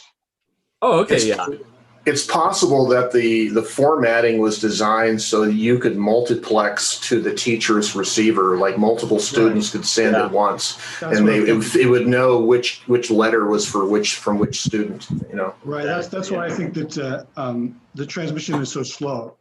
Yeah. You know, and the transmission's so slow, and most of it's header, because if you send one letter, it takes a long time. If you send 100 characters, it takes just a little bit longer. Most of it's just in the handshake. Yeah. But, yeah, it's interesting. So I've got a little microcontroller hooked up to my computer that's receiving the infrared and making packets out of it. And I'm sorting through those, trying to figure out what's what. But that should be a fun project. Yeah. And it was $3.50. I actually bought 2 of them. Wow. So I'm trying to walk to the register with 2 of these things, Yeah. and the Royal in the other hand. Oh my goodness. You scored. Yep. That's funny. Yep. So that's all my stuff I got going on right now. Okay. Have you ever used an AlphaSmart before? No. Oh, okay. Yeah, keep an eye out for those. Those are, I think those are a lot better as far as the distraction-free writing. They don't have nearly as many features. The features on that are plentiful. I do type on this, my Epson PX8. Oh, let me zoom in on that. There we go. Ooh, I like the look of that one. It's chunky. Yeah. That's got this tilt-up screen. Nice. It's got a micro cassette recorder. Oh, wow. Yeah, so it'll work as a disk drive. You just save to the F drive, and it goes to the whole tape to index everything on it. And then, so the first time you save something to it, it takes a really long time because it reads through everything on the tape, figure out where it is, and then lets you index to it. And then the second thing you save, it just fast forwards and rewinds, goes to the right spot and saves it in that spot. But I've taken this to coffee shops to type on. Nice. And nobody really cares. Yeah. Nobody knows what it is, but I don't go to the right kind of snooty coffee shops for people to notice. Wow. I would think that that would get a lot of looks, but I guess not, huh? No, at least not where I go. Yeah. Yeah. Anyway. Thanks for sharing, Brian. Bernardo. Hey, Gregory. Oh, yes. I think somebody has a typewriter to share with us today that they've been teasing us with for a few days now. I think we're needing a reveal here pretty quick. Okay, so let's go ahead and do that. I tend to like to make sure everybody's been greeted, but I'm sorry. Okay. Hey, was that Patty? Was that Patty? You're that impatient. Can't wait. No, right. I'm excited to see what you have. Yeah. All right, Kara, what do you have? Patty, you might be disappointed. So, well, first, can I share some bling? Because I got my Type Pals keychain, and I got my Type Pals stickers, and I got Typewriter Muse buttons and stickers. I got a letter from Curry. I'm just full of typewriter stuff this week. Okay, so you guys remember when I got this, the 5AX, beautiful little machine. This one's elite. I love it a lot. For some reason, the other day, I noticed in the typewriter database something called in the Smith Corona, a golden shield. And I'm like, what the hell is that? And I went down this rabbit hole of trying to look at it. And Richard Polt has one that's called a silent meteor. And it's basically the 5AX that was sort of repurposed. And I found a couple of them online. So I went looking around. I was like, do I need to get one of those? Well, then it went a step further. So this is not a golden shield. And this does not exist in the database yet, but I will. So some of you noticed that it's got French keyboard, right? Made in Canada. Oh, it's in Eaton's. Yes, it is in Eaton's. And check this out. Oh, it's a Viking. Yeah. So that was the Eaton's brand name. Wow. Right. But look at the gold. Can you see how flashy the gold is? Yeah. Wow. It's a Viking Deluxe. So I have to, and this is a very nice, just sort of classic pica thing. but and it smells good. Do we need to applaud for this? What? Applaud. Yeah, there you go. I have a typewriter that's not in the database, but of course that now compels me to put it in the database. Yep. Exactly. Thanks for showing that. Yeah. My dad had for his whole life, well, for my whole life and his whole life, a suitcase record player that was a Viking record player with, you'd open it up and you could play with 78 or the 33 or the 45 or whatever. And it was just the most functional thing you've ever seen.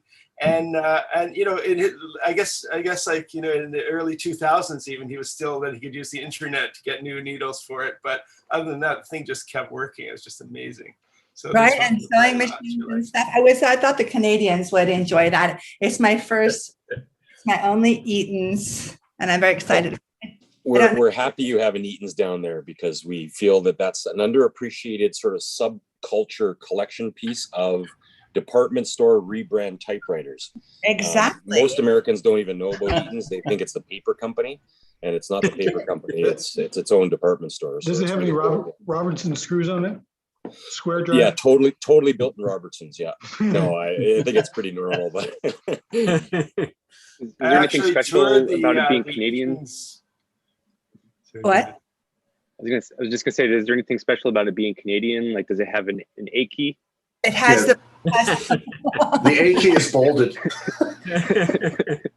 It has a French keyboard. I have a couple that have international keyboards, but this is only French, which I appreciate. I might have to start writing in French again. Well, French keyboards are usually AZERTY. That's probably French Canadian keyboard. it is, Right. yeah, QWERTY with the accents on the side. I know, it's perfect for me. Makes me so happy. And I found out about Eaton's from this group. And I'm like, Very good. once somebody mentioned Eaton's and somebody was showing that, Sean, was it even you? I don't know. I got a blue one and a charcoal one just like that, but with an older faceplate. Is it gold though? No, I don't. I'm not. Well, it's not quite as high class as yours now, Kurt. And is it come up for sale all the time here? I know. Well, I got it on Etsy from a guy in Canada, from Quebec. Oh, okay. Out near there. Yeah. Woo! Shout out. Just wanted to throw one more thing about Eaton's because I think it was in the late 80s late 80s. We used to have a writers group and it was called the Full Moon Club because we would meet on a full moon and one person would take us on a tour and there would be a theme. And one month the theme was opulence. And we met at the Eaton mansion and this amazing mansion that the Eaton family, lived in back when they were around and rich and all that. Zodiac frescoes on the ceiling and just this most incredibly opulent place. So I just want to throw that out there as a bit of Eaton lore. Where was that? Where was the Eaton? North of Toronto. I forget exactly where it was now, but it was a quick drive up from Toronto to meet up there. Very cool. Yeah. Thanks for indulging me. Kurt, if you're into the arts, we have go to YouTube, go to the National Film Board. There's an excellent little short, very short National Film Board cartoon called The Sweater. And it's really just a fun thing. We used to watch it when we were very, very young on TV. It was one of those things that was on TV really before the good Warner Brothers cartoons came on at 7 a.m. right after the Little Rascals was over. And anyway, it was really good. And there's a little piece in there about Timothy Eaton because he was a big mail order company, just like, Sears was in the US and all that stuff back in the day. So it's just a funny little plug on Eaton's. It has nothing to do with typewriters, but it is a very endearing little story that is pretty funny. So someday the Canadians will adopt me and I can just move up there. And yeah, well, we got lots of Eaton's typewriters if you're interested. Here for the typewriters, as my tag from Courage says. Excellent. All right, thank you again for showing that. That's a beautiful, beautiful typewriter. It really is. Yeah. Don't you just want to hug it? Yeah. Honestly, I don't blame you. I do not blame you. Now I want my own. That's the problem, is when you see these things it's somewhere all the time, you sort of go, oh yeah, that's not a big deal. But now that you're showing one and everybody's all like, oh, then I'm like, oh God, my arm. Oh God, okay. Yeah, I think the price on those just went up. So Yeah. That's the Type Pals effect. yeah. Say also that when I got the box, it had this horrible rattling sound, and I was like, oh no. Uh-oh. I was tempted to wait and do an unboxing here, but when I heard that rattling sound, I was like, oh God, no. And the ribbon cover had come off, and the metal spools and the ribbon cover rattling around, and that was all it was. So thank goodness. But it was still locked in. You know, my parents used to wrap Christmas presents, and it'd be like a sweater, and they'd wrap a little cassette tape box full of push pins, so the box would rattle when you shook it. Oh, throw you off. Pretty good prank to pull on typewriter people. Just send a really well packed typewriter with like a box of sockets or something in it. Coins. So mean. It'll lead to heart attacks if you do that. I might not recommend that. This explains so much of Brian's personality right there. That's pretty awesome that your parents did that. Yeah. All right. Bernardo, how are you? Very well, thank you. Excellent. How's everyone doing? We are well. Yeah. There's a lot of us today. Indeed. Yeah. So quick update on the accent theory with single spacing. Yes. I can type no problem with the accents and single spacing, even with low hanging characters such as G and P and Q. Oh, So okay. it must have been for another reason. I can even show you. Let me zoom in real quick. Oh, cool. Yeah. But this shows a problem I wanted to share with the group, which is that my SM3 is the ribbon is smearing on the page, and I can't find out why. I know Joe had a similar problem with the Hermes rocket, but I don't think the solution applies here. Has anyone ever run into that? Yeah, oh yeah. I just got it on that Continental. When I use 2 pieces of paper on that Continental, it smears. But it's like this morning before I showed it, I just put 1 page in and it didn't smear at all. So it seemed like that 0.001 distance was like all it took to stop the smearing. I don't know, because my ribbon vibrator is perfectly aligned. Everything is good. Yet I wouldn't bend it anymore, because then I would probably bung it up. So it seems to be that backing sheet is just putting it in it forward enough that it's rubbing. At least that's what I found, but I don't know any other solution, because a couple of my Olympias do the same thing as yours. Your statement's probably tripping and the character's starting to move because you've shortened the distance to the hinge point of the type bars. Maybe try turning the on a machine that's doing that. Maybe try turning the key tension up and hitting faster and releasing quicker. It's more like, let me show you. Let's see if you can see this. It's not the characters that are smearing, but do you see this? Yeah, the ribbon right line? at the bottom of the line. Yeah. Smear. Smudging below. Yeah. Yeah, that's it. Oh yeah, totally different problem. Yeah. So no luck. Try without a backing sheet and do it again, and then type the same line. Oh yeah, I've tried. It doesn't, even with thin sheets, makes the same thing. Is there not enough tension on the ribbon? Like, does it just get too much slack after you type for a while, or? That's the other thing. Yeah. That is a good thought. I was going to say, is it like a new ribbon? But sometimes it's also indicative of a wet ribbon. I was going to say, yeah. I was thinking super I had new that one. issue with a Yeah. with a new, I think it was a silk ribbon. Just like a lot of ink on it, and then after I used it a few passes, it kind of got a little bit better, but yeah. Yeah, I've had that happen too. Yeah, that's I had a console great. 1511, which was rebranded as a speed writer, and what I ended up doing was to make a shield from hockey tape to go onto the paper tray or the paper trough to actually cover the bottom half of the ribbon. It smudged so badly. Once I put that on, it stopped smudging. The only thing is that when you use the alternate color, the ribbon would then hang up on my homemade shield. Does it have to be hockey tape? Well, the hockey tape was in Canada, yes. Yes. Duct tape. Should be duct tape. Okay. I use the hell out of hockey tape. I use that stuff on everything, and I love it. I just think it's the world's best invention. I'm just saying, I got it all over the place. Okay, the hockey tape I used was the clear plastic hockey tape as opposed to cloth hockey tape. I've never heard of hockey tape. What's it for? Is it for your skis or, I mean, what is it? Ice skates or? The hockey stick. The hockey stick. Oh. Hockey stick, yeah. It's all about the shtick. Hockey stick. Pop. Is it grippy or matte finish on the outside? Yes, it is. Yeah. It makes it grippy on the outside so that it adheres to the puck or something?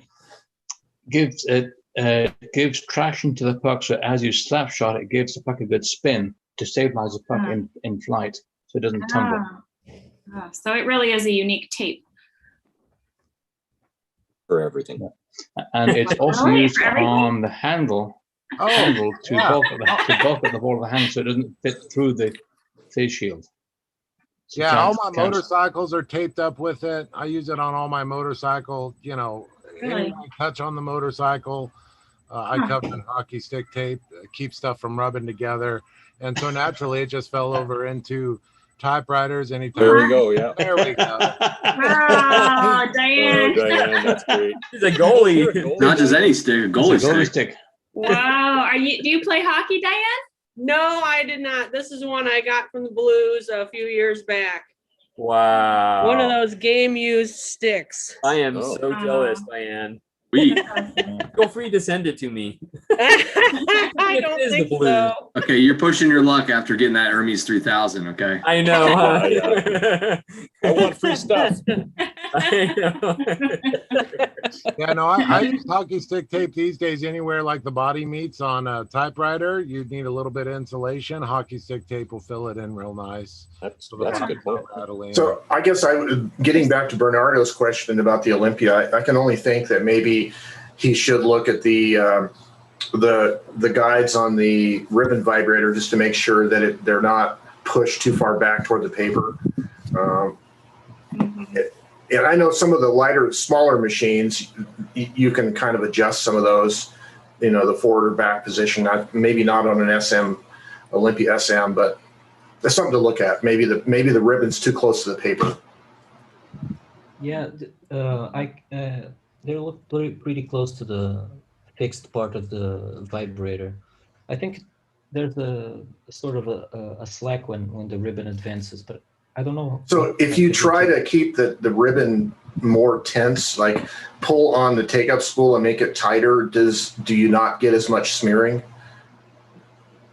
Ollie, how would I do that? Well, or maybe actually pull on the supply spool, and so as it tries to feed onto the take-up, it stays tighter. So keep the supply spool from turning as much, and maybe you can, if you keep the ribbon more tense, a little more tighter, maybe it'll give you a clue. It could be something to do with the ribbon feed. Someone mentioned that earlier. And it reminds me, does the supply spool freewheel? Like, does it turn too easily? Yes. Okay, because I know I had one of my German-made machines. It wasn't an Olympia. It was maybe a Voss or something, where the supply spool almost freewheels too fast as the take-up spool turns, and that makes the ribbon too loose. That has something to do with the ribbon drive underneath the machine. There should be a little bit of back tension on the supply spool so that the ribbon's not too loose. Okay. I believe that's why Olympias have the ribbon guide that actually goes against the ribbon in between the two right, that little clip. Yes. Those little things they're spring. Oh yeah, that's right. That's right. Yeah. And some of the Olympias, that is also the sensor for when it trips, right? The angle of that. That's based on the age of the Olympia. But yeah, you should have that little spring-loaded arm that pushes into the side of the ribbon pack on both spools. Yeah. Yeah. Does it have those? Yeah. Okay, so how tense? How much spring tension is there on those arms? Is the springs real weak, or is it?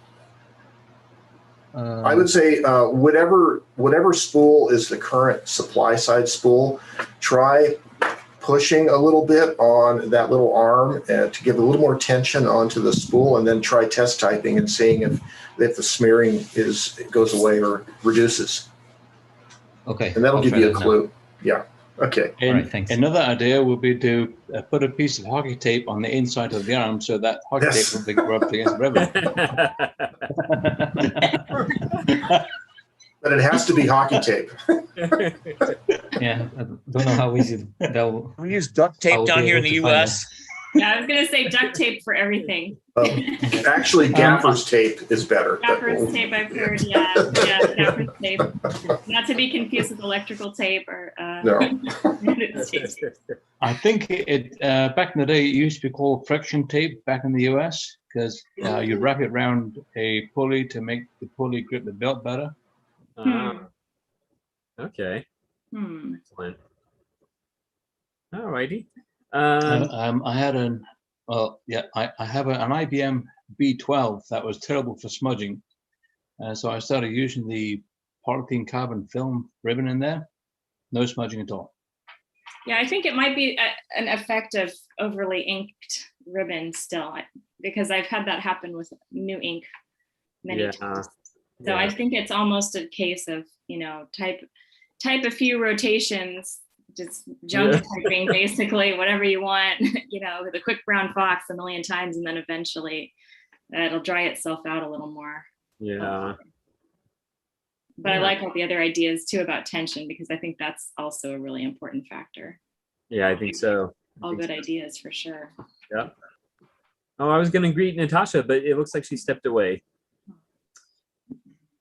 Oh, there's another trick that I've done with an overly wet ribbon is if you got a ribbon that's almost dry, you wind both of the ribbons onto a bigger spool so you have them sandwiched, put them real tight, let them sit overnight. Then some of the wet ink transfers from the wet ribbon to the dry ribbon, and then you have two nice ribbons. Oh, clever. Interesting. That's actually a really good idea. Like it leaks through to the other layers. Yeah. There you go. That's a good idea. Yeah. Natasha, how are you? I'm great. How are you guys? Very good. So let me show some stuff that I've gotten in the mail since. Yeah. Bob got it. He knows I did. I put it on my Instagram. So I got my green one, and I got his last black one right here somewhere. Oh goodness. Okay, I've got too many typewriters on my desk right now. So yeah, so these are really cool, and whoever hasn't gotten one yet, go ahead and get one. Yeah, the black ones will be in later this week, so I'm really. Oh, more black ones. Okay. Yeah, they'll be in later this week. They're in shipment right now, and I'm just gonna start cranking them. Yeah, that was fun. That black one was actually on my machine, so it's slightly used. And what about pink? Like I was saying. Oh yeah, I don't have a supply for pink. I don't have a supply for purple. You come up with all the good stuff. I'm looking. I got another guy at another company looking for some for me. So okay, it's a great idea. I really appreciate the idea. I agree. Pink, purple, turquoise, rainbow, something. Right. This would be good. Tie dye is hot right now. Yeah, real hot. I don't like tie dye personally, but it's hot. That's what fashion wise is hot. And another thing I got, Curry. Thank you so much. I got this in a timely manner too. Very cool. That's great. Great. I tightened it up a little bit. Make it better. Yes. Yes. And let me see. I got letters from Mr. Eric Tidd. Oh yeah, he's the guy with that awesome shirt. I've been wanting to try to get one.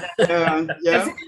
It was my stepdad's birthday this week, and I was like, oh man, if I could get him one. And then I listened to that episode, and I was like, oh man, it was kind of a situation where he got it, and then it was a refund because they thought the seller was no good, and then he said the quality of the shirt wasn't that great. But anyway, it looked good though. It looked wonderful. I was like, man, that is the coolest. I wish we could, have it source it.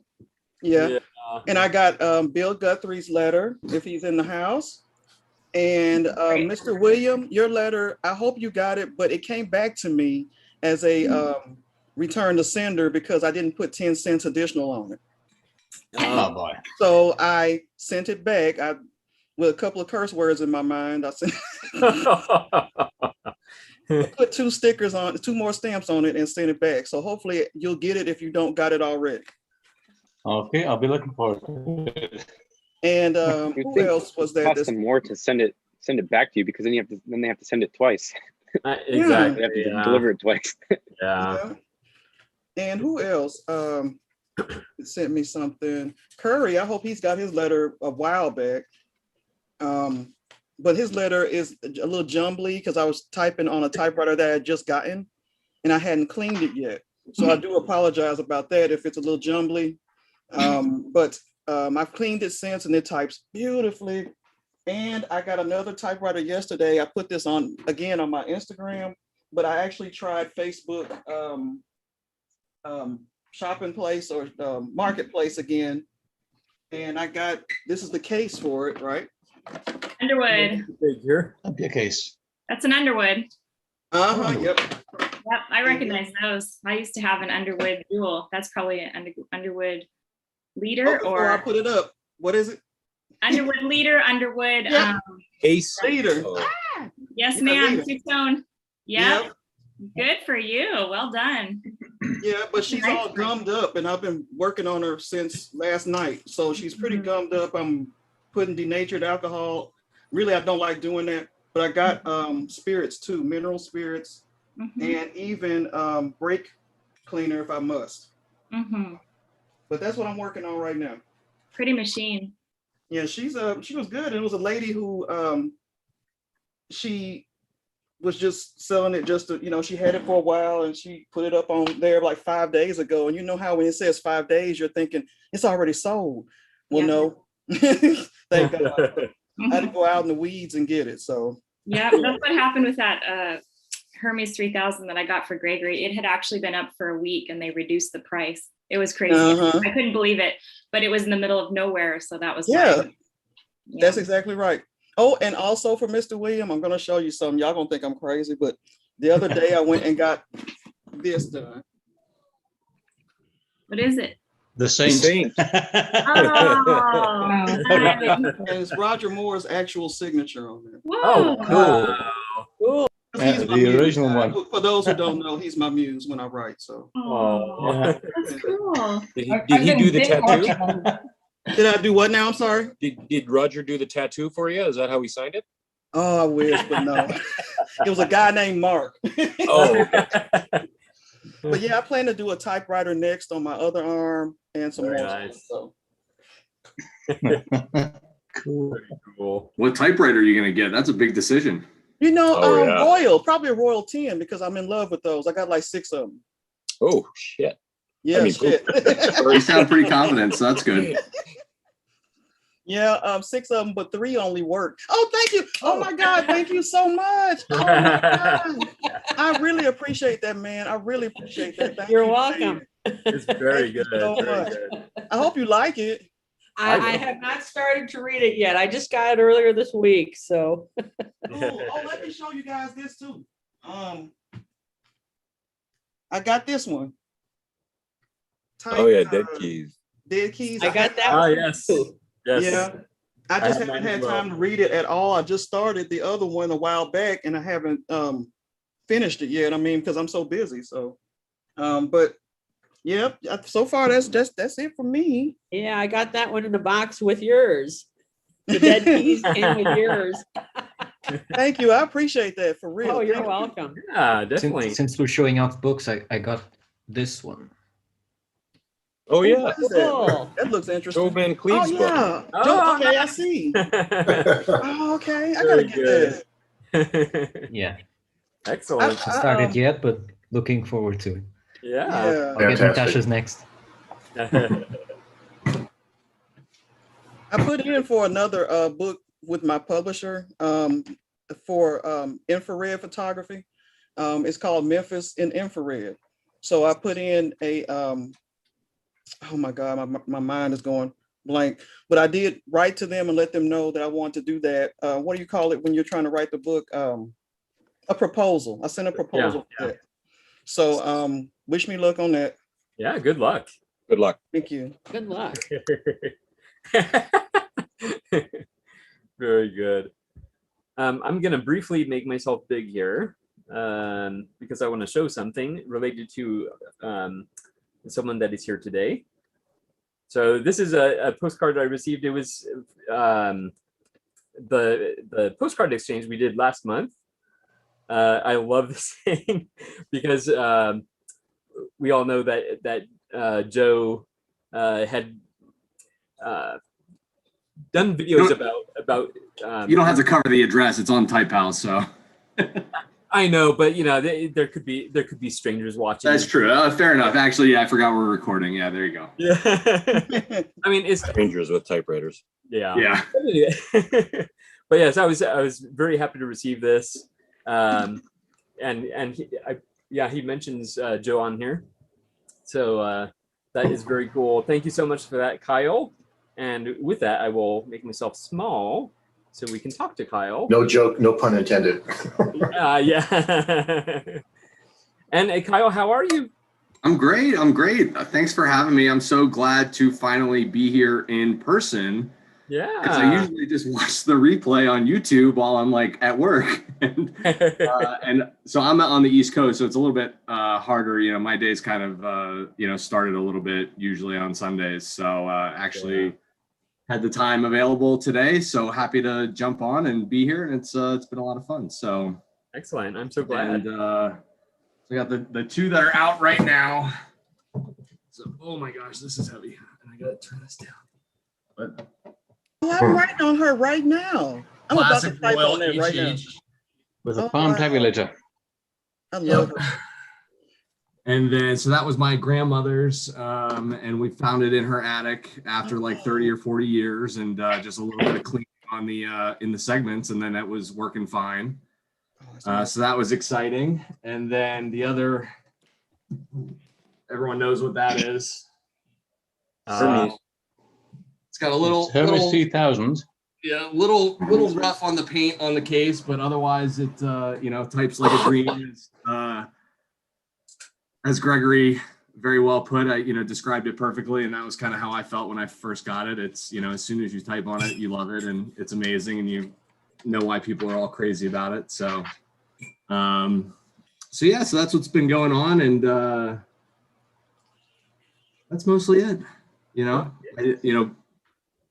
took the job to include Joe. I made some like templates for the postcards out of like thicker cardboard, and that way I can just plop it on there and trace it out really quick and batch out like 5 or 6. That's a good idea. Real good idea. So that way you're not fussing and trying to make it perfect all the time and just. Yeah, and then also since you're using adhesive stickers, you can use. For the card itself, you can use, any kind of cardboard graphic material, like I've done this before. I've showed you guys, using packaging, right, from other things. You might like the artwork on something. You can use it as a postcard. It's too stiff to roll through a typewriter, but you can use the adhesive labels. Opens up another world of postcards. Very good. The Avery. I went with the 3x4, and that kind of works pretty well. Yeah. It's a little undersized for the card, and that way you're not like cutting things off. Exactly. Yeah. And who was that? Patty. Yeah, I don't know. I look every day on, Facebook Marketplace and Craigslist, and hunt and hunt and hunt and hunt until one day you find it. Yeah. It happened a lot faster than I thought, but. That was just a matter of luck, I guess, but just look every day. Yeah, you have to be, well, like when I was digging for records, which I rarely do anymore. You just had to go to the thrift stores every day to find the good stuff, and just be persistent with it, and eventually it's going to happen. I was to the point where here I thought it was never going to happen, and then I had the blessing of Sarah's typewriter, and yeah, my goodness. Dream. Yeah. Very nice. So how did you get into typewriters? I mean, I just found we were cleaning out my grandmother's house and attic. And so I just I saw it up there and wanted the Royal HH up there and wanted it as just like kind of a memento. And then it kind of just exacerbated through the pandemic. And, it was like, let's write letters to friends and family. And it kind of just grew from there and was a fun habit. It was really nice to connect with friends and family over letters and actually give them, something to receive in the mail, and interesting to see who wrote back and, a little bit about, who your friends are. And so that was mostly it. And, just a fun thing to do. And, it's the addiction, I guess. It's, you start to get one and you want to hunt for more and find different ones. And now it's like on to different typefaces and everything else. And I, refuse to buy one that's like over $100 and, it's all about the hunt. So yeah, that's what I find for fun. Excellent. Yeah. Do you do other types of writing on the typewriters, or is it mostly letters? Yeah. I mean, a couple entries every now and then to one OTP. But then for the most part, just, enjoy the letter writing to people mostly. Would love to write more, but it's not good. So whereabouts are you, if I'm asking? I'm sorry, where? What was the question? Whereabouts are you? Bethesda, Maryland. United States, Canada, somewhere else? US, Maryland, and right outside DC. Okay, fair enough. Yeah. Just curious. Yeah.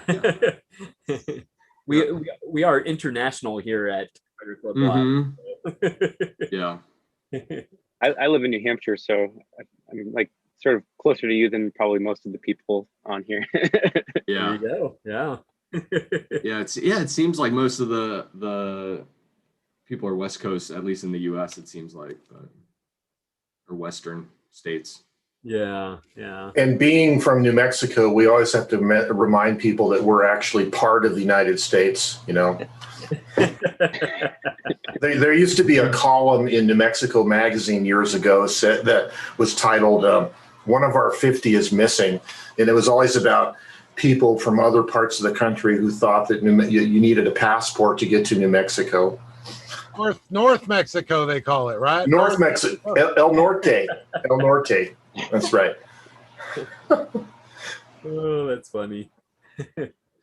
Let's see here. Well, thank you for being here, Kyle. Hey, thank you for that. Sorry, I should be more interesting next time, but anyway. No, that's great. It's just nice to be here, nice to chat. So thank you. Yeah, definitely. And John, how are you? Yeah, I'm good. Thanks for asking. I'm fading a little bit. It's I know. It's a 2 a.m. Tokyo time. Oh, man. So for those who don't know, if you know the answer, please, and stop me if I did this last time. I don't think so, but I might have, in which case I'll stop right now. But if you haven't seen my posts about it, what's weird about this typewriter? I think we need it a little bit higher. Hold it down a little bit further. I just want you to see the line space lever and tell me like what's it's on backwards. No, right. It's material, isn't it? Or yeah, and it's got rubber on it and it's on backwards. It's got the rubber because it's on backwards. Oh, it's a Hebrew machine. It's a Hebrew machine. Okay. Yes. Types from right to left. So I've been working to try and get it to type. My project is to get it to type Yiddish because I'm studying Yiddish, and that all the Yiddish typewriters have been snapped up by YIVO and the Yiddish Book Center, which are, centers for Jewish culture. And they, these are rare typewriters, so they just wanted to grab them all and make sure that they don't disappear into someone's collection or something like that. But unfortunately, it means I want to write letters to people in Yiddish, and I don't have a Yiddish typewriter. So I've been working really hard. I started out with just trying like all kinds of, because there's certain, the elements are the same, but you have to do all kinds of fancy little things. That's a Hebrew alphabet, by the way. But for the Yiddish, they do all kinds of fancy things, like they take they put two U's together to make a V, and then they have like dots on things, or lines over things, or under things, or a line and a dot. So I was experimenting, and I think I've got everything worked now to where I could actually start to write a letter to my former Yiddish master. And unfortunately, you cannot write in single space doing this, because it's all just sort of makeshift. But I think I figured out how to do all the different characters, and now I can actually type a letter in Yiddish, which is, I haven't seen it. Well, I think there's one other person out there who's been trying, and I think I've got a few techniques that are a little more advanced. So try to advance the field of like trying to use one typewriter to do something else. Wow, that's amazing. John, I thought a quartz typewriter was hard to get used to, but you got that beat. Yeah. Seriously. Because it goes backwards. Everything goes backwards. Yeah. And so you drag the, you drag the carriage across like this. What else? Oh, the other thing is that because there are several characters where you need to get two characters in the space of one character. So I was thinking, great, like the letter, it does a half space when you type, right? If you use your space bar or whatever. But unfortunately, this one does not do that. And I was thinking, oh no, like it's a letter. Why isn't it doing that? And then I discovered that, well, the backspace goes 1.5 back and then comes back to 1. So in fact, because it goes the other way, right? So the mechanics are the same, but it has the opposite function. So I can actually, now using that backspace, I can get the double characters into one space, which is something I've never seen anyone else figure out before. So It's just, I can't wait to do my thesis on writing Yiddish on a Hebrew typewriter. The other thing I have is this Patty, what's her name? Patty Calandra from this is the Erasable Podcast Pencil community. She was just leaving Tokyo and left me a bunch of notebooks, and just so happens this one has this cool typewriter. Oh, that's very cool. So, so that was my other little bit of typewriter bling. Nice. That's me. You always have interesting things to show us. You never fail. Wacky. My partner's always going, John, you are so wacky. Hey, John, I was going to ask you, one of these days when you are on, could you show us some of the plastic material that you're finding over in Japan that works for a backing sheet? I know you've mentioned that several times. Yeah, unfortunately, the one I found that was the best was they stopped selling it because, for folder material, it's too soft, and so it didn't actually function for what it was being sold for, because it's kind of floppy, Wow. But this is like, these are document folders, and then I just trim the edges, and you get 2 out of each one, and it works pretty darn well. You can also put it between 2 pieces of paper to get more traction if you want, But I find for many typewriters, unless the platen is very small gauge. In which case it'll get kind of fouled up in there. They work really well, so I use them quite a lot. It kind of looks like vinyl plastic to me, like vinyl. Kind of soft. Or clear silicone, or I think it's vinyl. Yeah, vinyl. Anyway, they're I'm always very looking cool. for better, Yeah, very cool. And let's see here. Will, welcome back. Sorry. Go ahead. Anything new in your world, Will? Absolutely nothing. Sorry. really boring around here. Nothing's happening. I actually did, for for some reason, probably I can blame all of you. I did look at typewriters on Facebook Marketplace, and there's a fairly interesting one nearby me that I thought about going to get because it's about 15 minutes away. Oh. But then that would be the first non-antique typewriter I'd bought in probably 8 years. Oh wow! So not sure I can bring myself to do it, but I thought about and blamed all of you when I saw that listing on there. Other than that, though, nothing's happening. I did see the comment over there. We appreciate that about the videos. We are talking about restarting production now, much more seriously than we were. We definitely have plenty of typewriters. The vault down there is full of typewriters. If we run out of subject matter, the ravine out there is full of typewriters.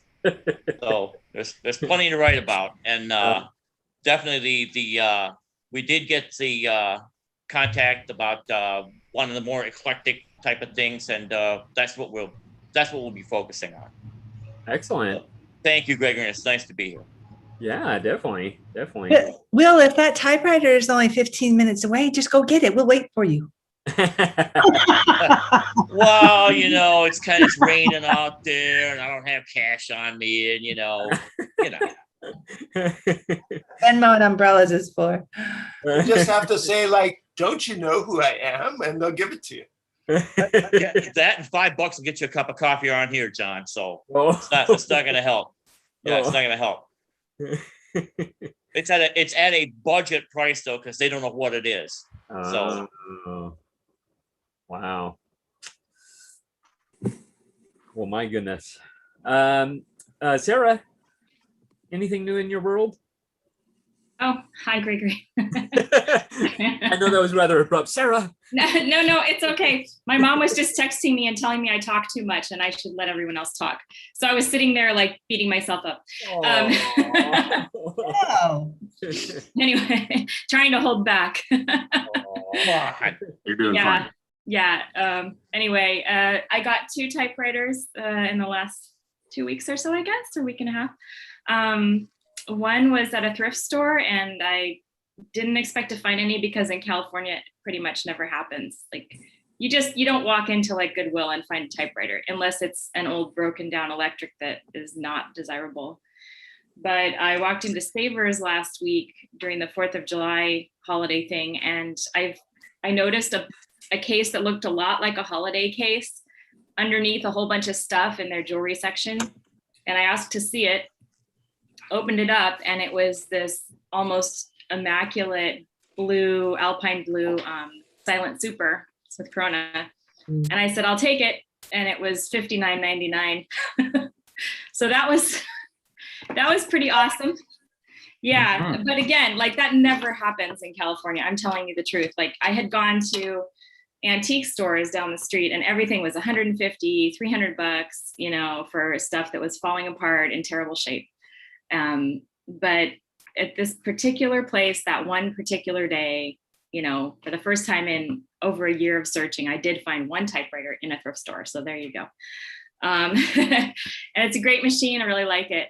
And then the other one was I got a Voss Privat from Germany.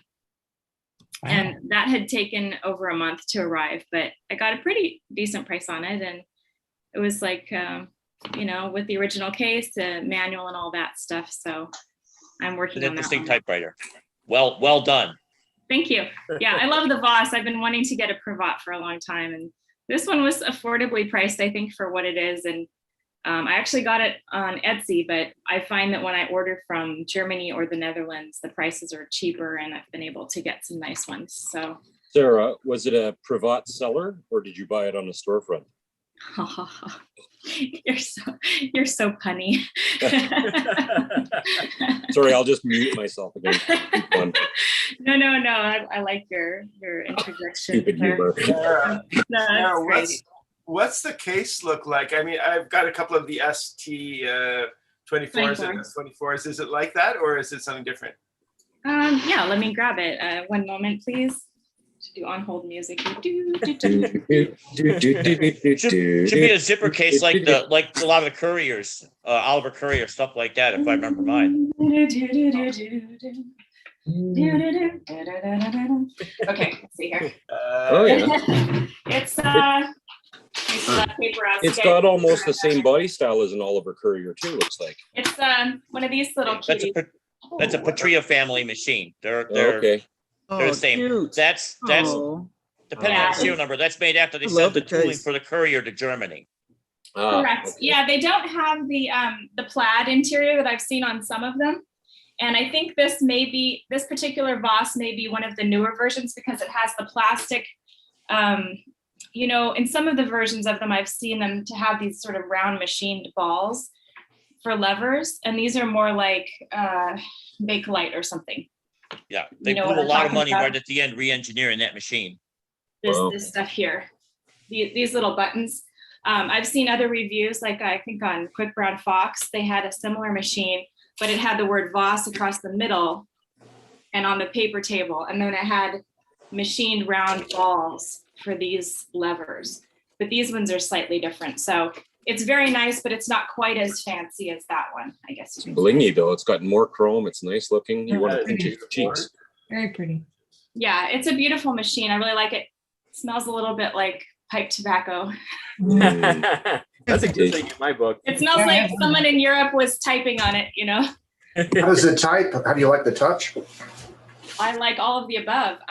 It has a slightly different feel from the ST24 because that one is a heavier, more substantial feel to it. The keys feel slightly lighter, but it still has a good, very snappy, you know, I like it. The carriage on this one was having a little problem where it was getting stuck. So I think it may be, you know, interior body washers or what have you. I'll have to take a look and kind of play around with that.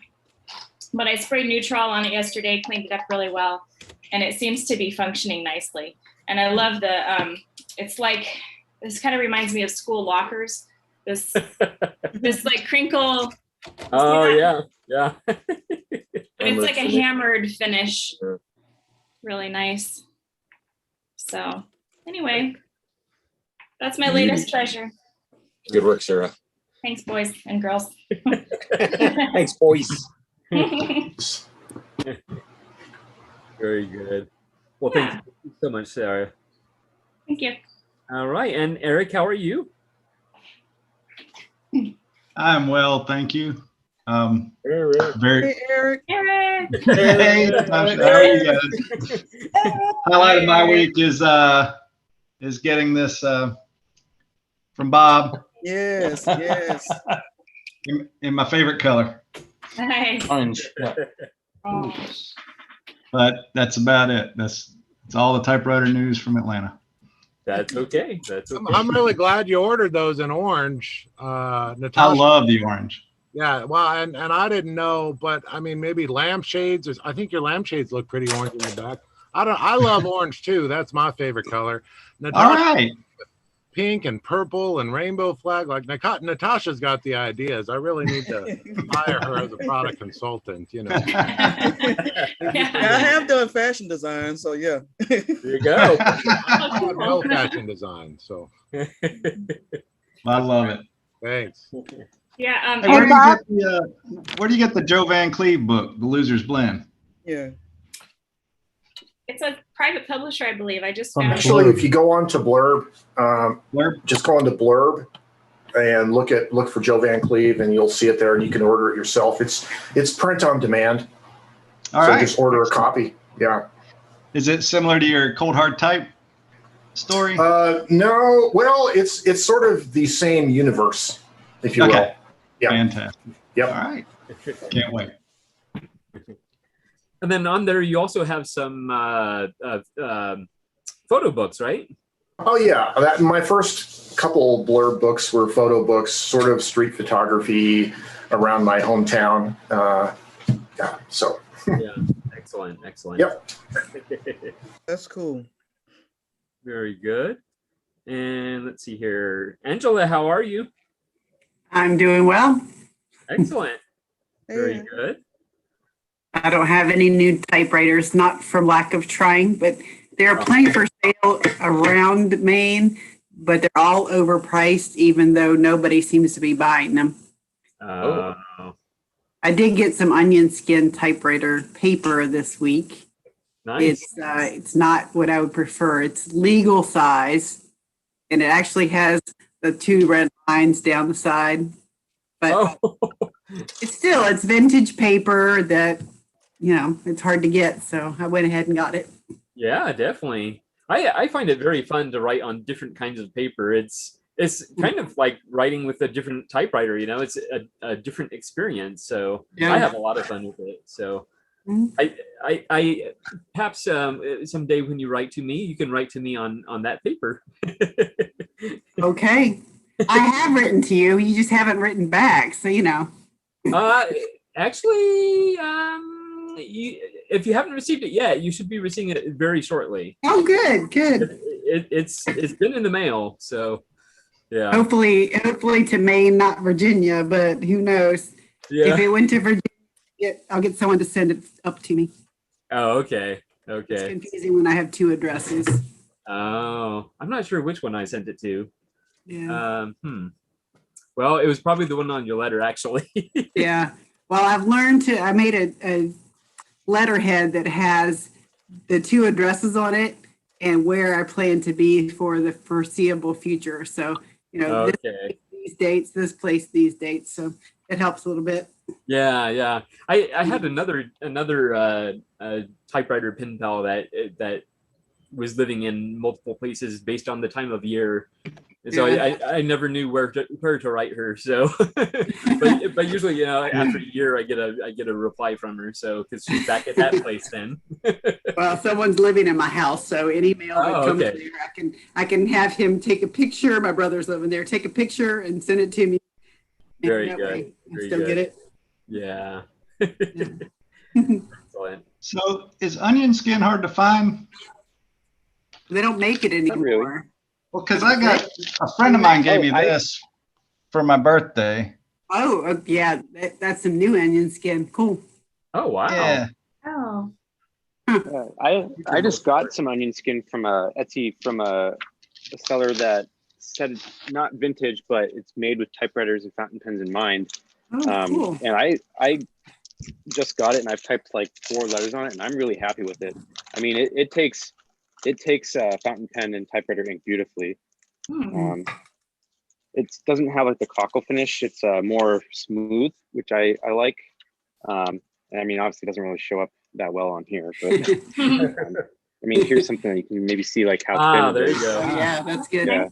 Wow. And then I also got some of this stuff from Jet Pens because I had gotten a letter from Matthew typed on it, and I liked the feel of it a lot. It feels very similar to the one that I just held up, but it's just smaller. And this is actually marketed for fountain pens, so I got some of this stuff too. I haven't used this yet though, but the paper that I got, this came from Tailored Chaos on Etsy, and it came with 100 sheets, and I think it was like, I want to say it was like $35 or something like that. It might have been cheaper, I can't remember, but I'm really happy with it. Excellent. That's cool. I found a lot of paper on Etsy too. And you can get vintage onion skin packs on Etsy. Yeah. Or sometimes it's not as much, unfortunately, not as many sheets. Yeah, that's one of the reasons why I got this stuff, because it was all the prices that I found for the vintage stuff were like really expensive. But I guess I should just keep looking, because Angela, you said that I just got your recent letter. You said that you got like a ream of like how much for? It was $30. $30, and it said about 490 sheets. Oh my goodness! Yeah, so that's a really good deal.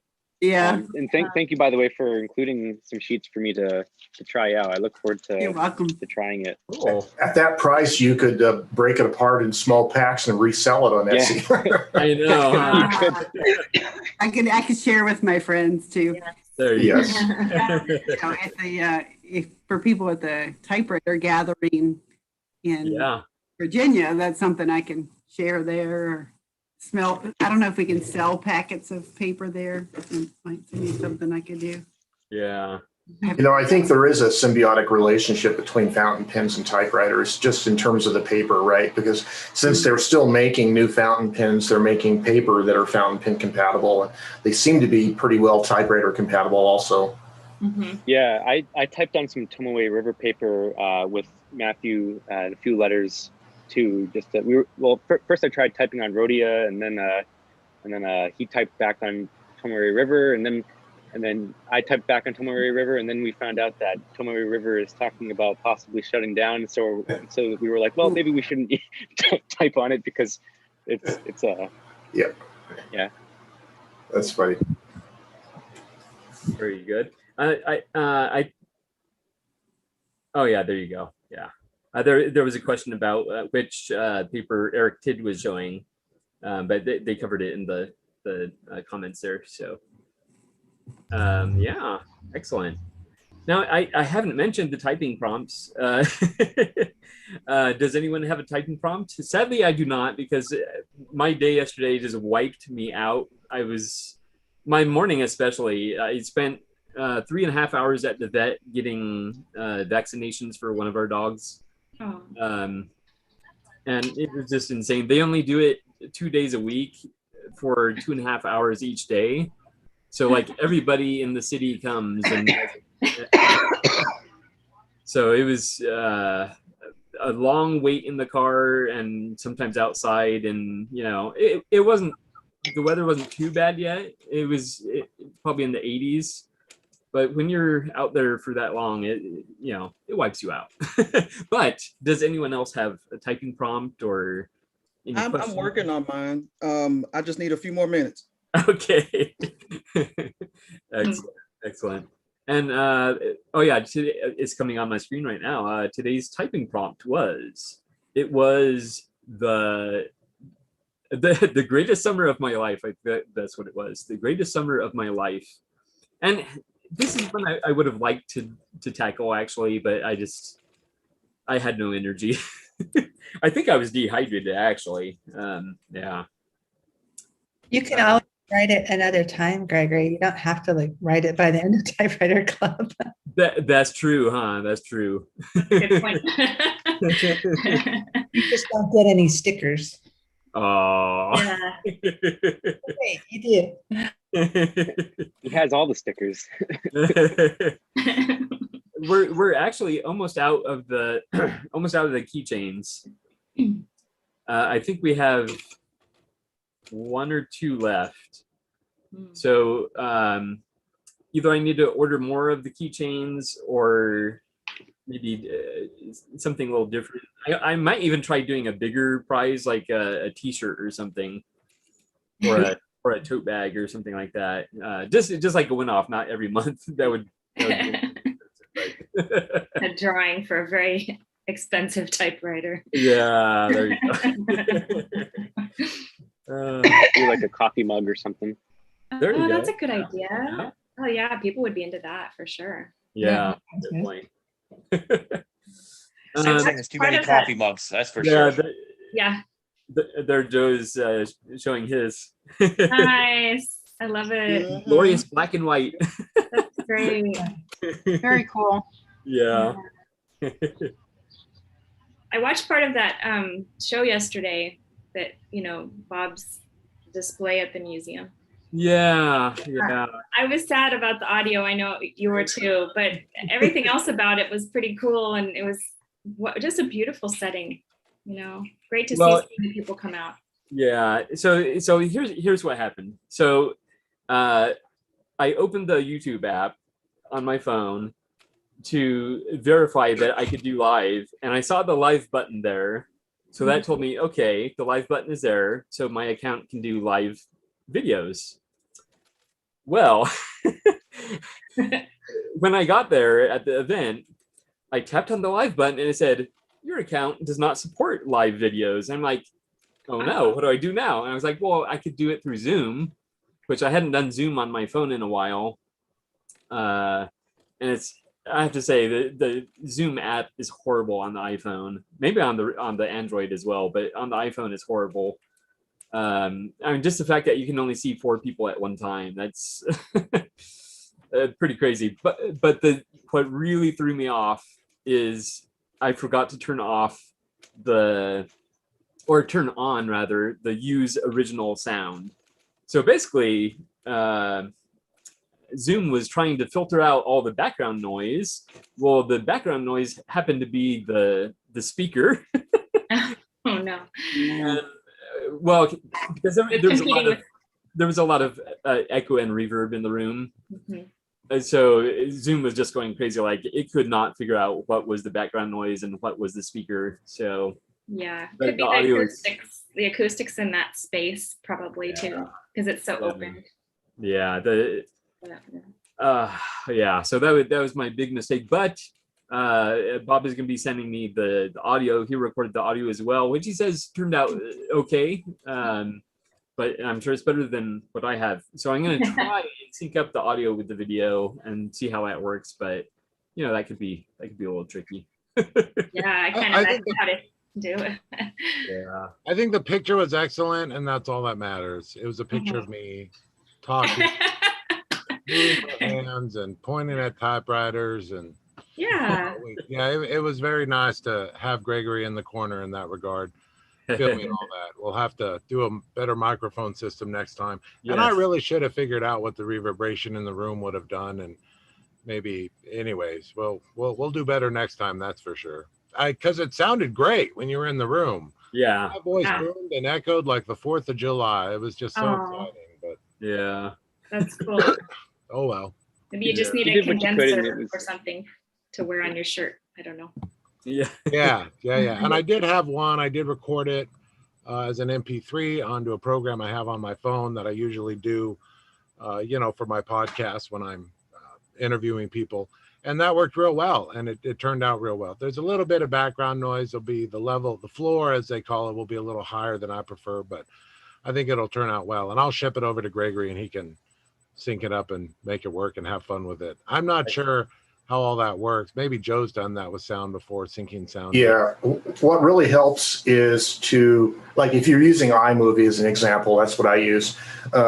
But if you grab the audio file and just drag it underneath the video file, so it's superimposed.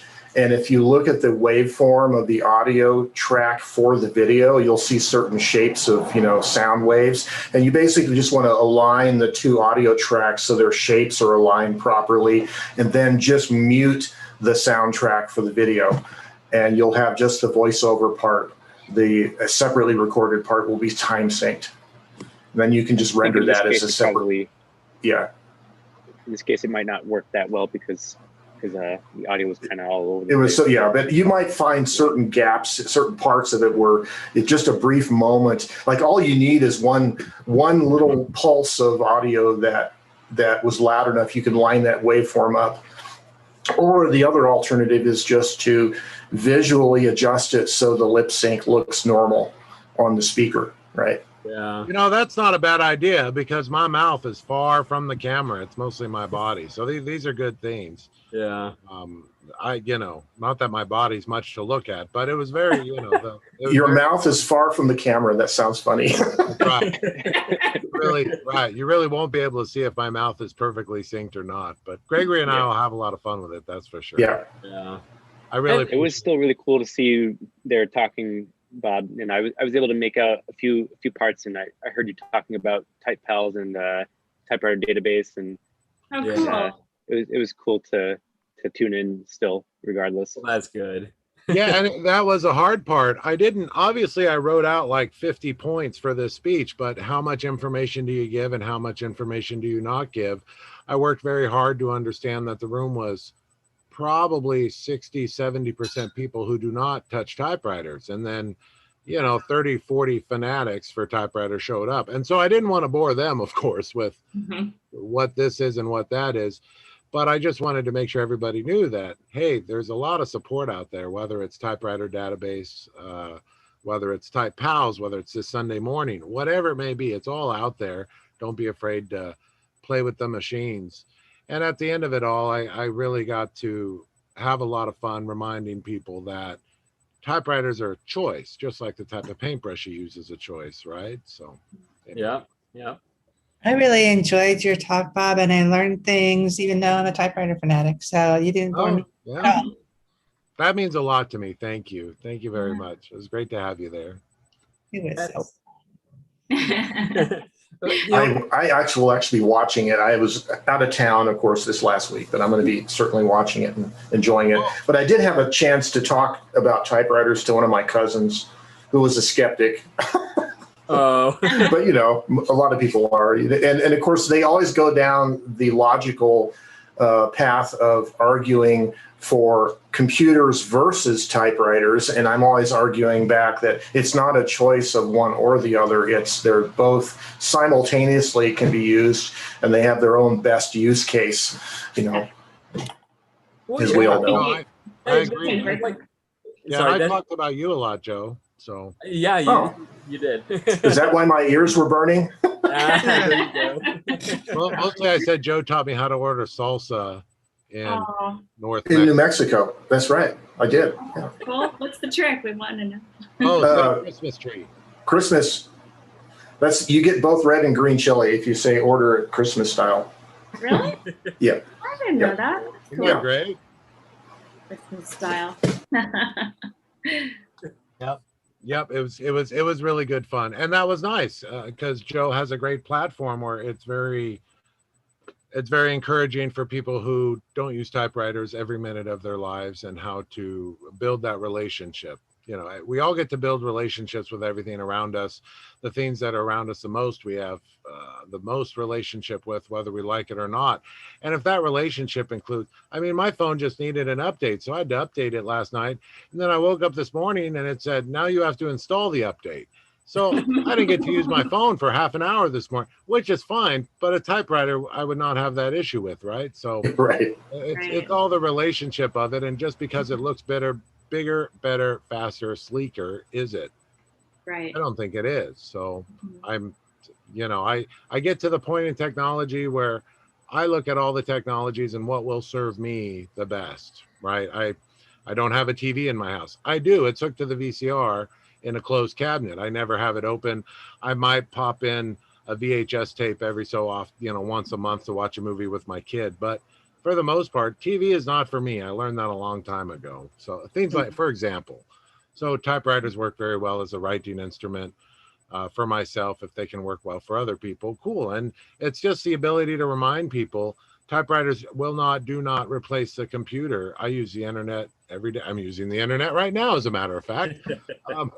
So that's okay. How do you remind people that typewriter is just a choice, just like a paintbrush, oil-based, water-based paints are a choice. Everything's a choice. Feel free to pick your choices wisely so that the things around you serve you to the best of their ability as you see fit, and you're not just following the masses of, well, now it's time to get a word processor, now it's time to get a laptop, now it's time to get a phone, whatever, right? So yeah. I had a lot of fun with the talk. I'm very fortunate for all your support in it, and it was great to share with the public. I'm going to end up keeping a typewriter there. So the Riverside Art Museum will have a corner with a typewriter. Yeah, it's going to have my name on it. I can probably just hop in once a month and clean it. And it occurred to me yesterday, I mean, it's only $5 to enter the museum, but I've been getting in there for free all month. This is great. So I started walking around yesterday, and then there was a portrait of my son that my aunt did hanging on the wall. That was so great. I had no clue. I just looked at the portrait and went, wait a minute, this is my son. I know this is my son, right? So yeah, so I need to spend time moseying around the art museum more because I can do it for free.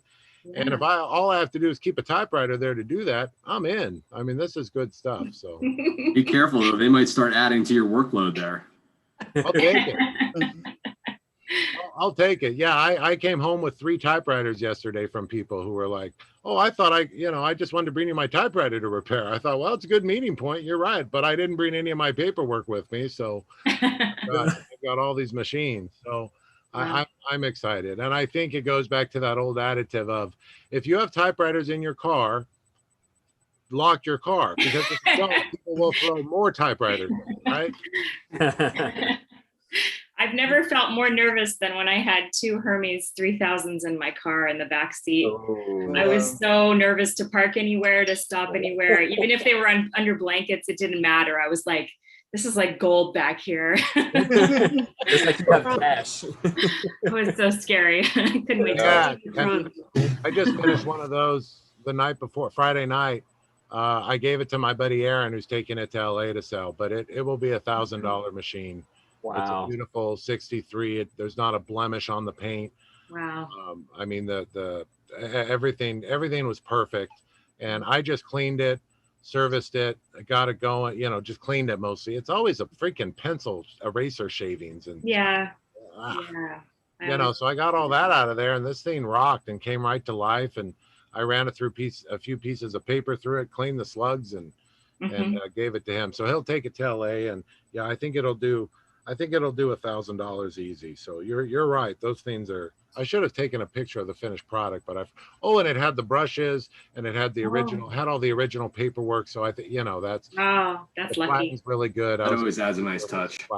Yeah, it sure does. So it was a lot of fun. Oh, the advancer wasn't working right, so I had to repair that. But whatever. The Hermes 3000, the whole advancer system. Exactly.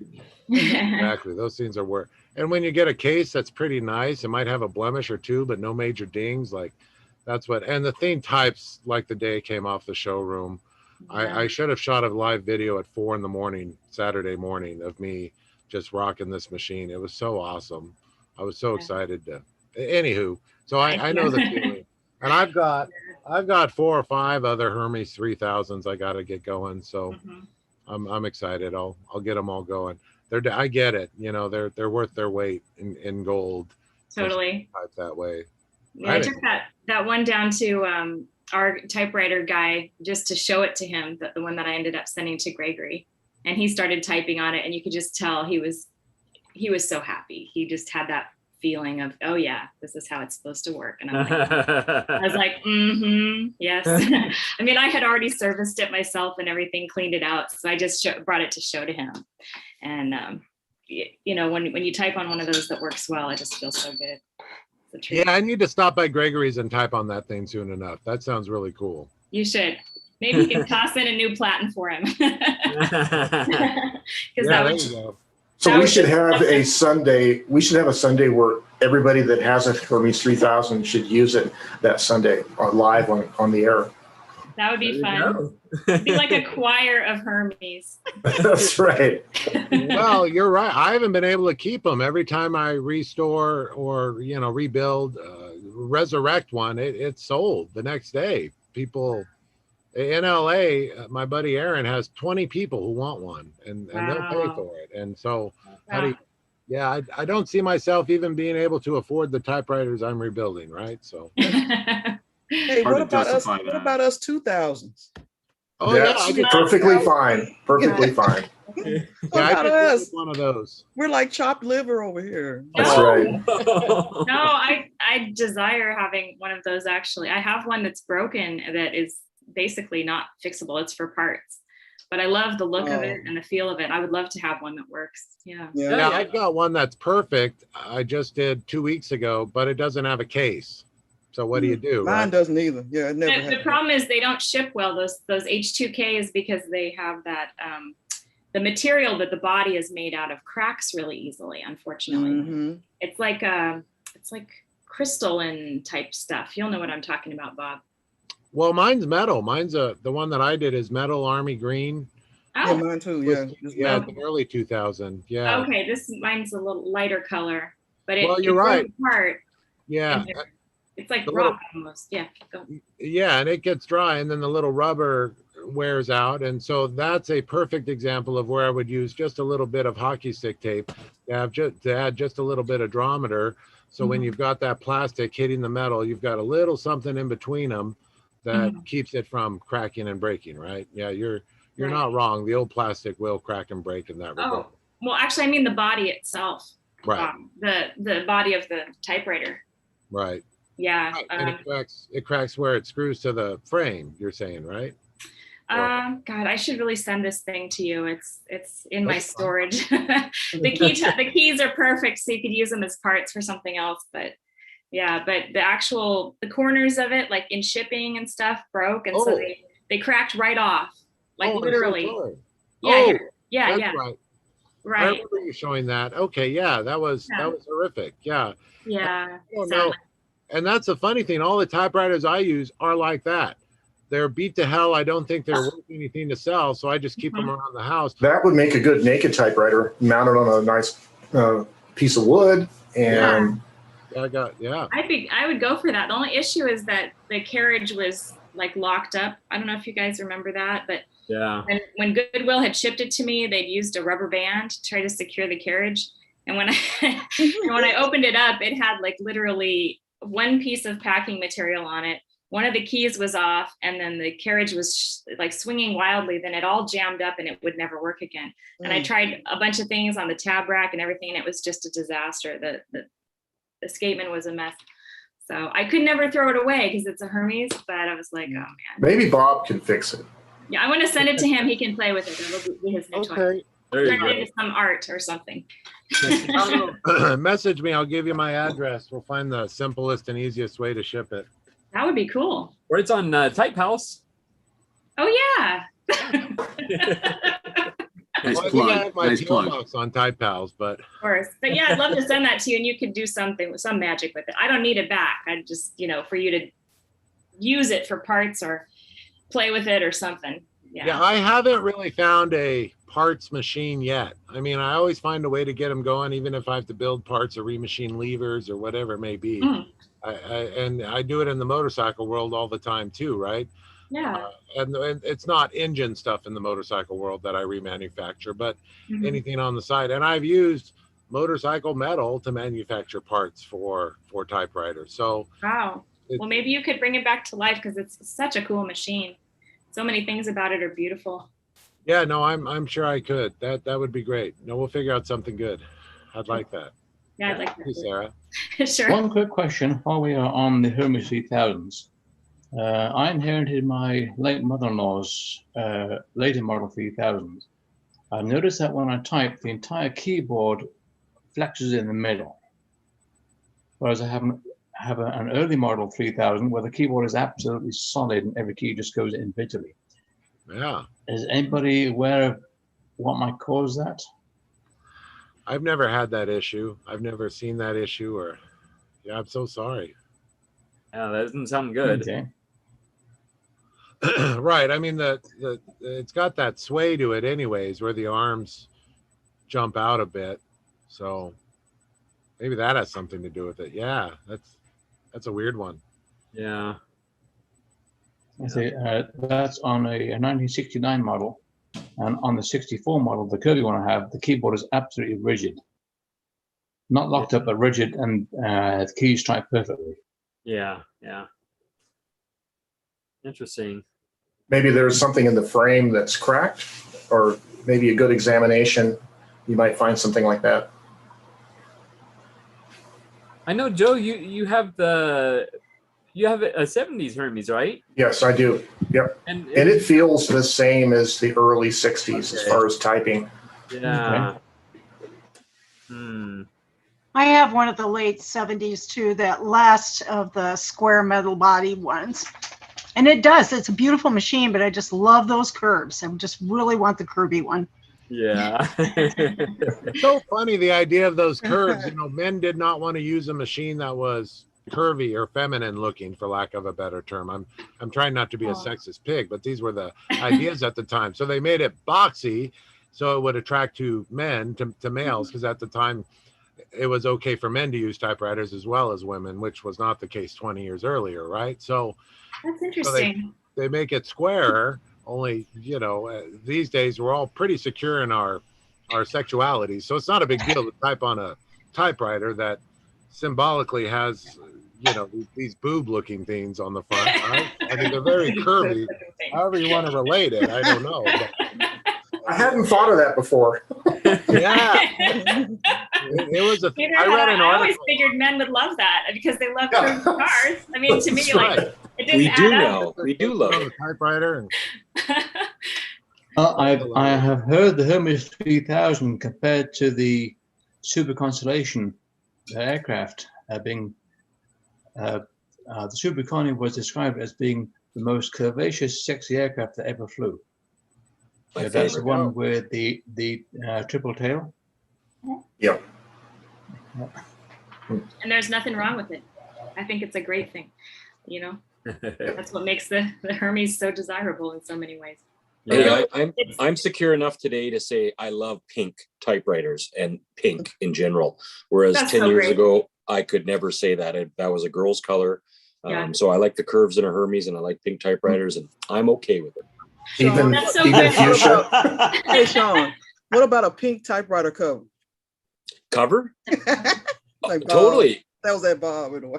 Yeah. Yeah, we need pink some typewriter. Bob does Turquoise. pink ones, I would do it. Good. All right.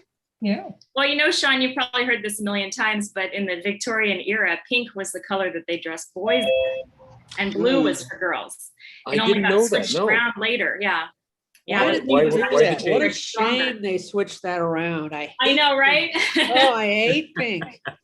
Pink looks really good on so many men. I wish they'd wear more of it. Or lavender, whatever, you know. My complexion is very pink. Yes, it's a rosy complexion. You'd look great in pink, Gregory. or Hermes green, why not? There you go. Maybe you could have a theme that all the guys have to dress in pink one Sunday. That'd be awesome. My nephew looks really good in pink too, but my mother taught him it's not pink, it's light red.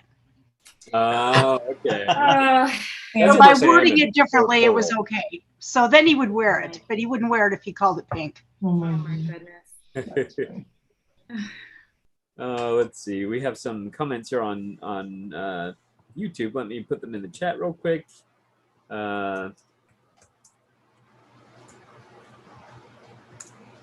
Okay, and there we go. So let's see. Whoops. I can't operate the computer today. Let's see.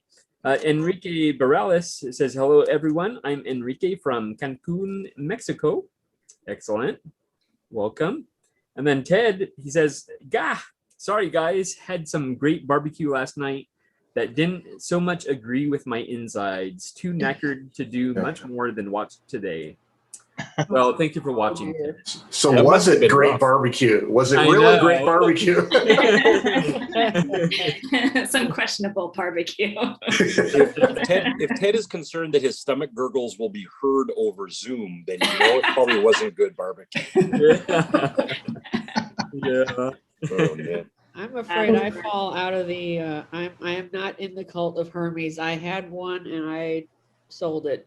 The Hermes 3000, I sold it. So what didn't you like about it? The touch, eventually. At first I thought I could live with it and it just didn't work out that way and I wasn't using it.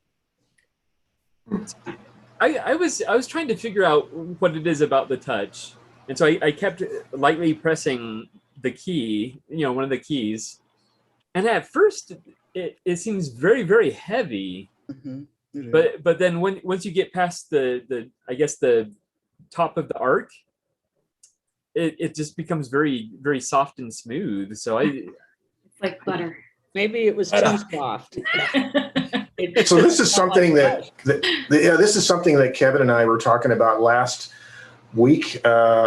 I was over at his house and we were drinking absinthe, actually, out on his and smoking cigars. Yeah, and he's a connoisseur, by the way. I didn't realize that, but we were talking about if I could get a digital force gauge and type with it and graph the stroke of a typewriter key is in terms of force, you might be able to then have more of a quantitative comparison between different typewriters and how their touch is. Like for instance, comparing an Olympia with a Hermes with an Olivetti, for instance, right? You would expect a different kind of a curve as you apply the force. So that might be a fun project to do one of these days. Definitely. Especially while drinking absinthe. That that subject was actually discussed on Typewriter Talk, hosted by Uwe in Ontario, and there was quite a lot of discussion. I think the subject was called "Touch versus Feel," or "Touch versus Action," and there was talk about crafting charts about those and those sorts of things. Interesting. Yep. Now I understand Natasha did the typing prompt. Oh, okay. Yes, I think I finally finished it. Let me see if I can get some light on it. Okay. All right. Oh, and William has it as well. Excellent. Yep. We'll do you next. All right. So it was the best summer. It was the best summer of my life, summer of 1988.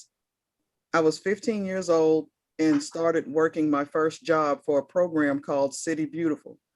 We cleaned streets of Little Rock, Arkansas, cut brush, etc. Swatch watches were in style then. So with my first paycheck, I purchased a couple of them. My mother was relieved because I would give her credit cards a break. I enjoyed catching the bus with friends to the mall and spending money in places I had never been in before, as my mother only went into certain stores like Montgomery Ward's or JCPenney's or Sears. It was also the summer that I learned that I could really sing. Mr. Stephen Hayes, the man who was our supervisor mentor on the job, heard me singing as I was working and said that he liked my voice. I was singing the song Make It Last Forever by R&B singer Keith Sweat. It was a huge hit in 1988. I was singing both the male and female parts and he was impressed. He told me to contact him in 3 years, or I think it was really 2 years, as I was 15 years old at the time, or once I graduated high school for a choral scholarship to attend Philander Smith College, a private college in Little Rock. When I graduated, I did contact him and he kept his word. I traveled throughout the US for the first time at age 18, all because of my singing voice. I didn't even have to audition. He remembered my voice.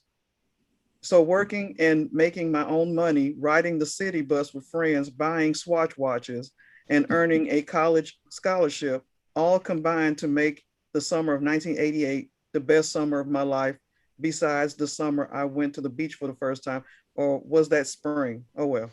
I think that was spring, no, actually. Excellent. Thank you. Oh, and I also want to mention anybody that wants to adopt me as well in Canada or the UK, they can do that. I'm open to it. Speaking of adoption. We can be sisters, Natasha. Yeah, we can do that. Yes. Come as a package deal if anybody wants a twofer. Yeah. 2 for 1. There you go. What a handful that would be. I'm gonna slap him. No, we'd have so much fun. We'd have so many typewriters. We'd have to oh my God. Yeah, no, my 30, well, I have 30 something, but 22 of them work well. So yeah, that'd be a mess, wouldn't it? Yeah. We just all have to fix them. That's all. Yeah. I still got my Swatch. We're all going to want to hear you still sing, have it? Natasha. You say what now? I'm sorry. I want to hear you sing now. I bet you have a beautiful voice. I know, but you don't have to. You don't have to. I will. Let me, if I'm ready. Yeah. Then, Yeah. I'd love to hear that. What a wonderful story. That's so inspiring. Awesome that happened to you. Yeah.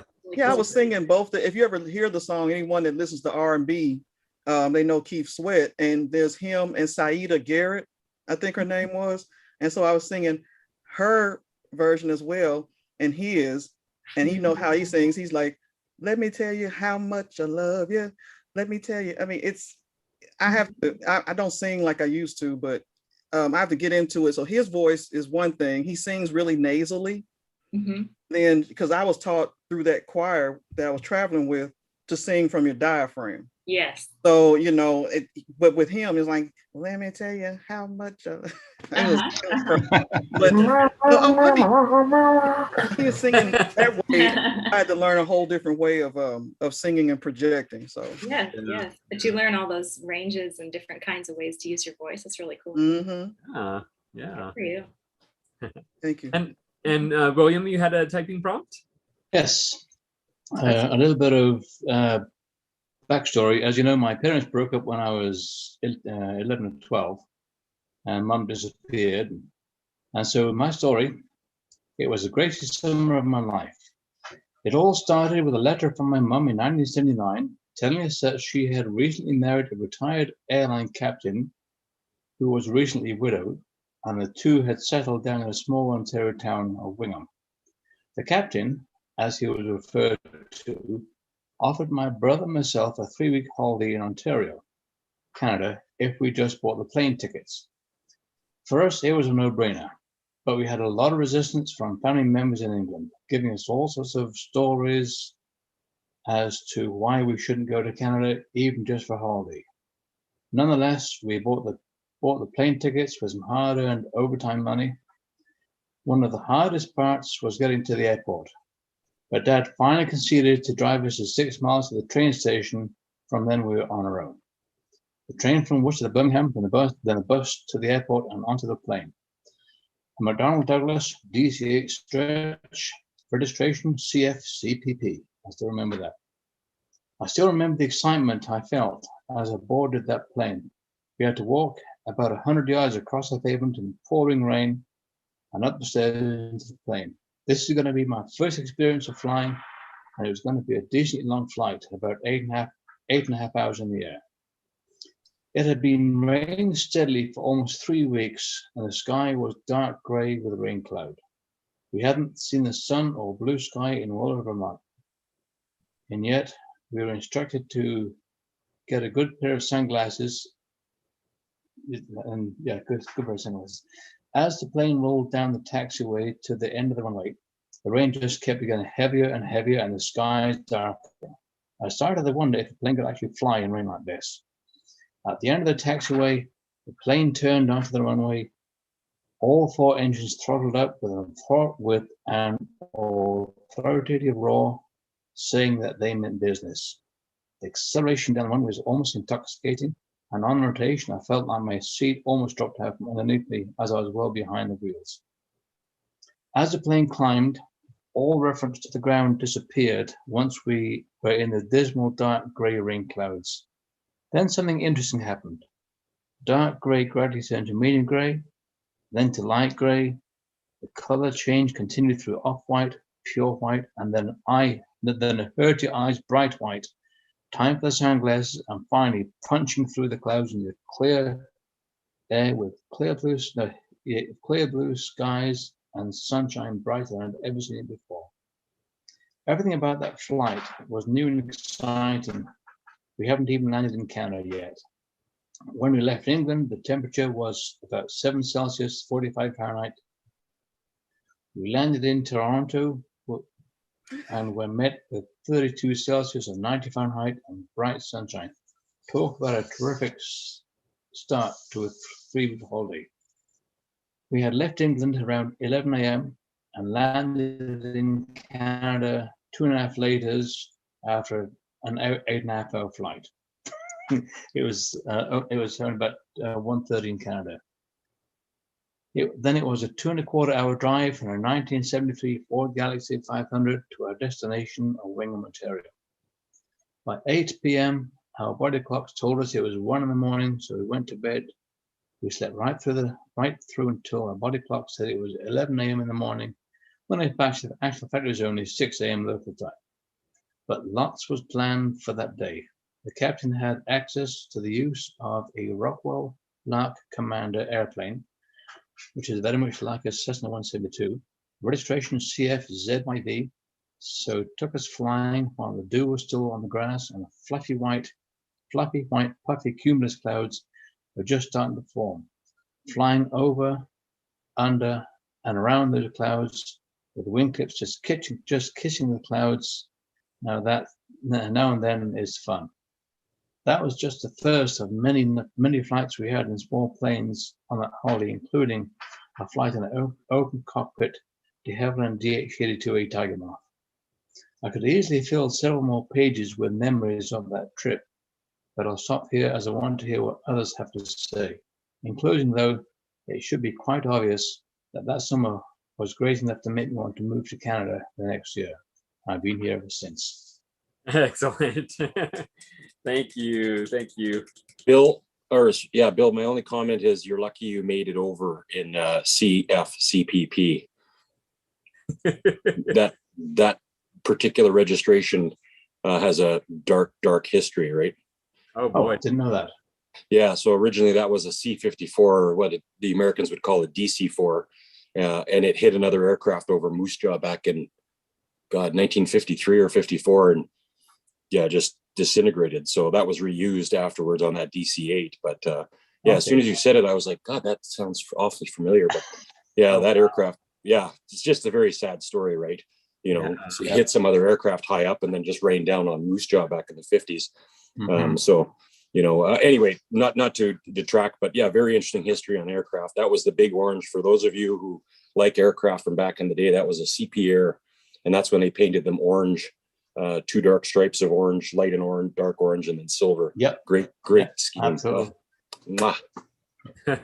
And then the plane I came across to Canada in the next year was a Boeing 747 Series 300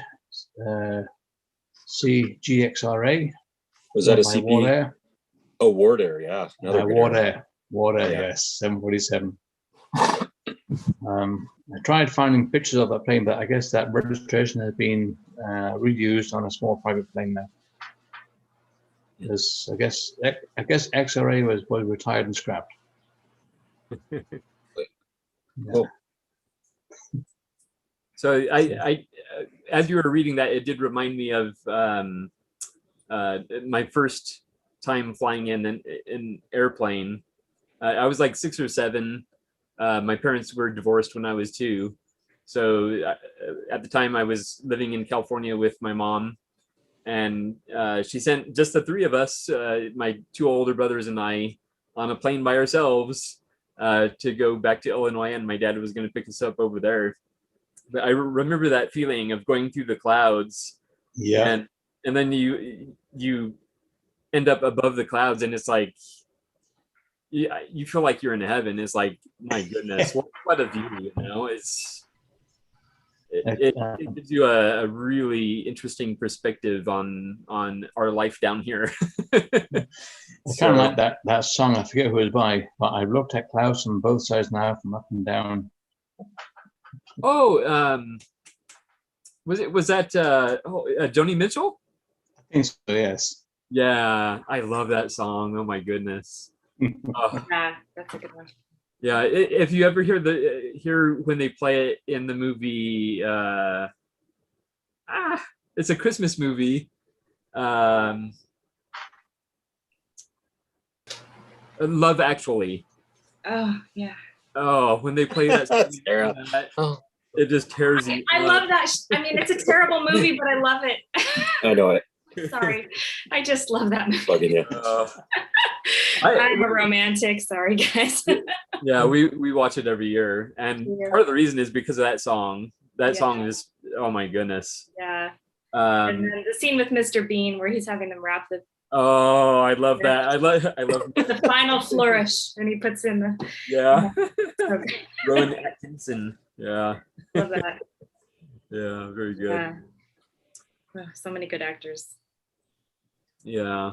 So Gregory, I have a couple mail items I want to share.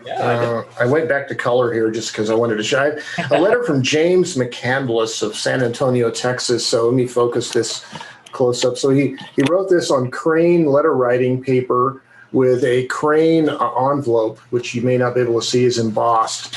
But I wanted to show you the paper itself has this really cool blue border around it. And it says Crane on the bottom, which, well, on the back side it does. There you go. So, and then I got a letter from a gentleman Mr. Kirian Costello from Paris, France. And it has I'm trying to get the light on this. It has it's embossed. He has an interesting, if I can get, there it is, maybe. You can see that. Oh, yeah. Yeah, there he goes.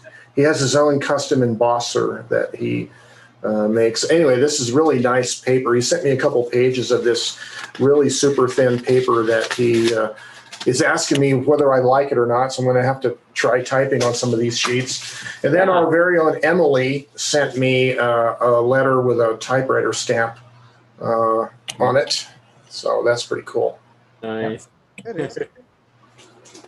Joe, may I see how Kirian's name is spelled? Because I like that name. It's a K-I-R-I-A-N. K-I-R? Yes, I-A-N. Yes. I like that. I might use that. Yes. Thank you. You're welcome. Excellent.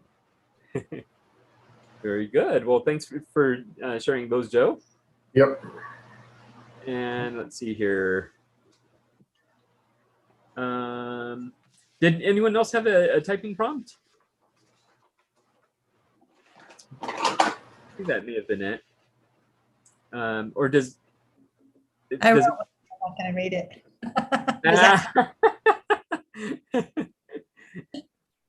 So you wrote it, you just don't want to read it? Hey, that's okay. Did you want to like give us the gist of it, or? I could give you the gist of it. Because that counts. Does it? Yeah. Okay, I'll just read it. It's really short. It's just, okay. It was the best summer of my life because it is happening now. I am still alive. I have agency. I have resources. I have privilege. I have the ability to make choices about my life and make my choices come true. I am incredibly fortunate, and I try to support others with my privilege so they can make their dreams come true as well. Oh, excellent. I'm so glad you read that. I'm just really excited about moving back to Oregon. Oh. I feel very lucky. So I want everybody to get to live where they want. Moving back to Oregon? Yes. That's awesome. I'm from Portland. Oh, yay. I'm moving back to Eugene. Oh, congratulations.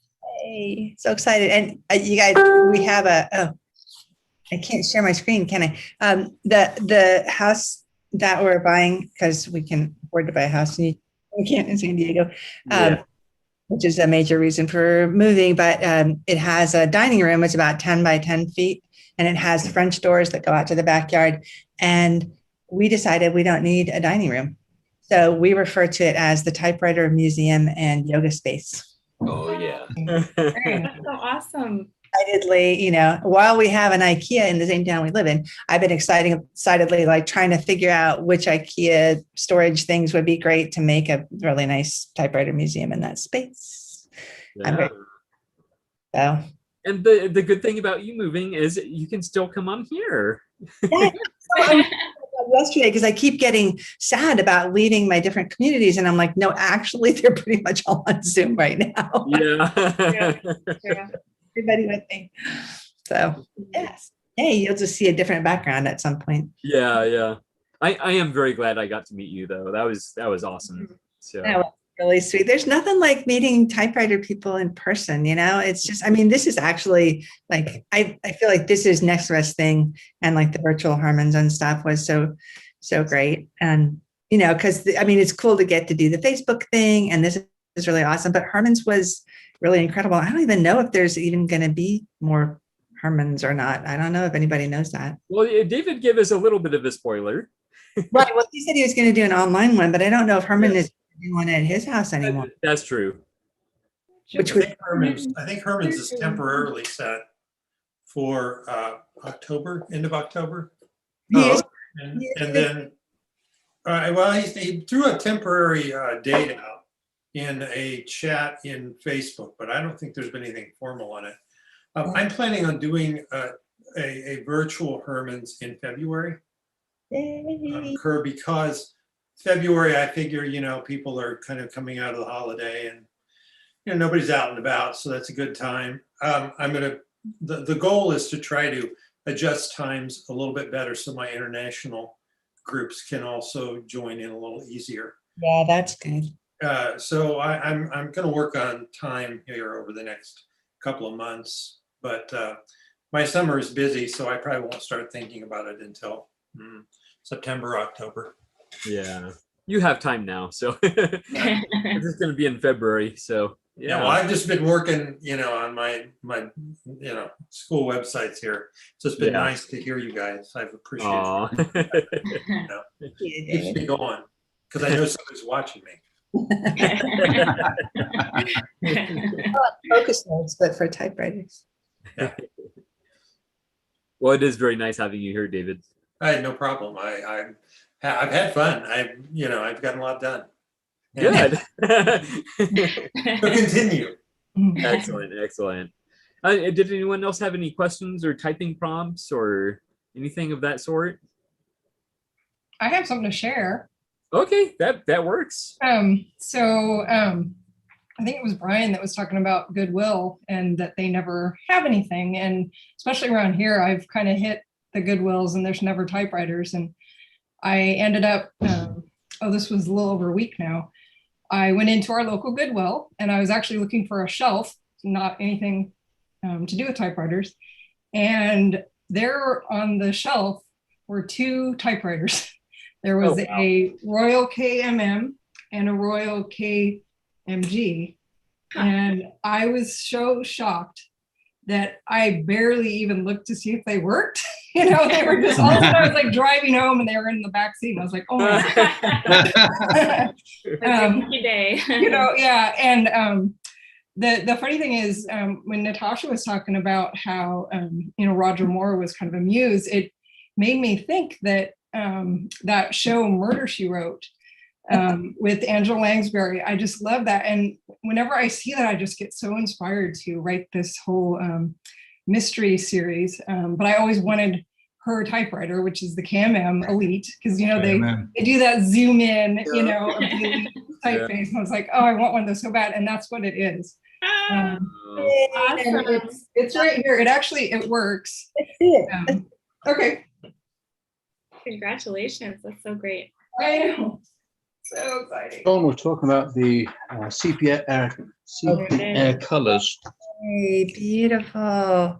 Yeah. Wow. Gotta get one of those. So nice. And then oops. The KMG is like right. I think, is that right, KMG? So? Here. So heavy. And it smells so good.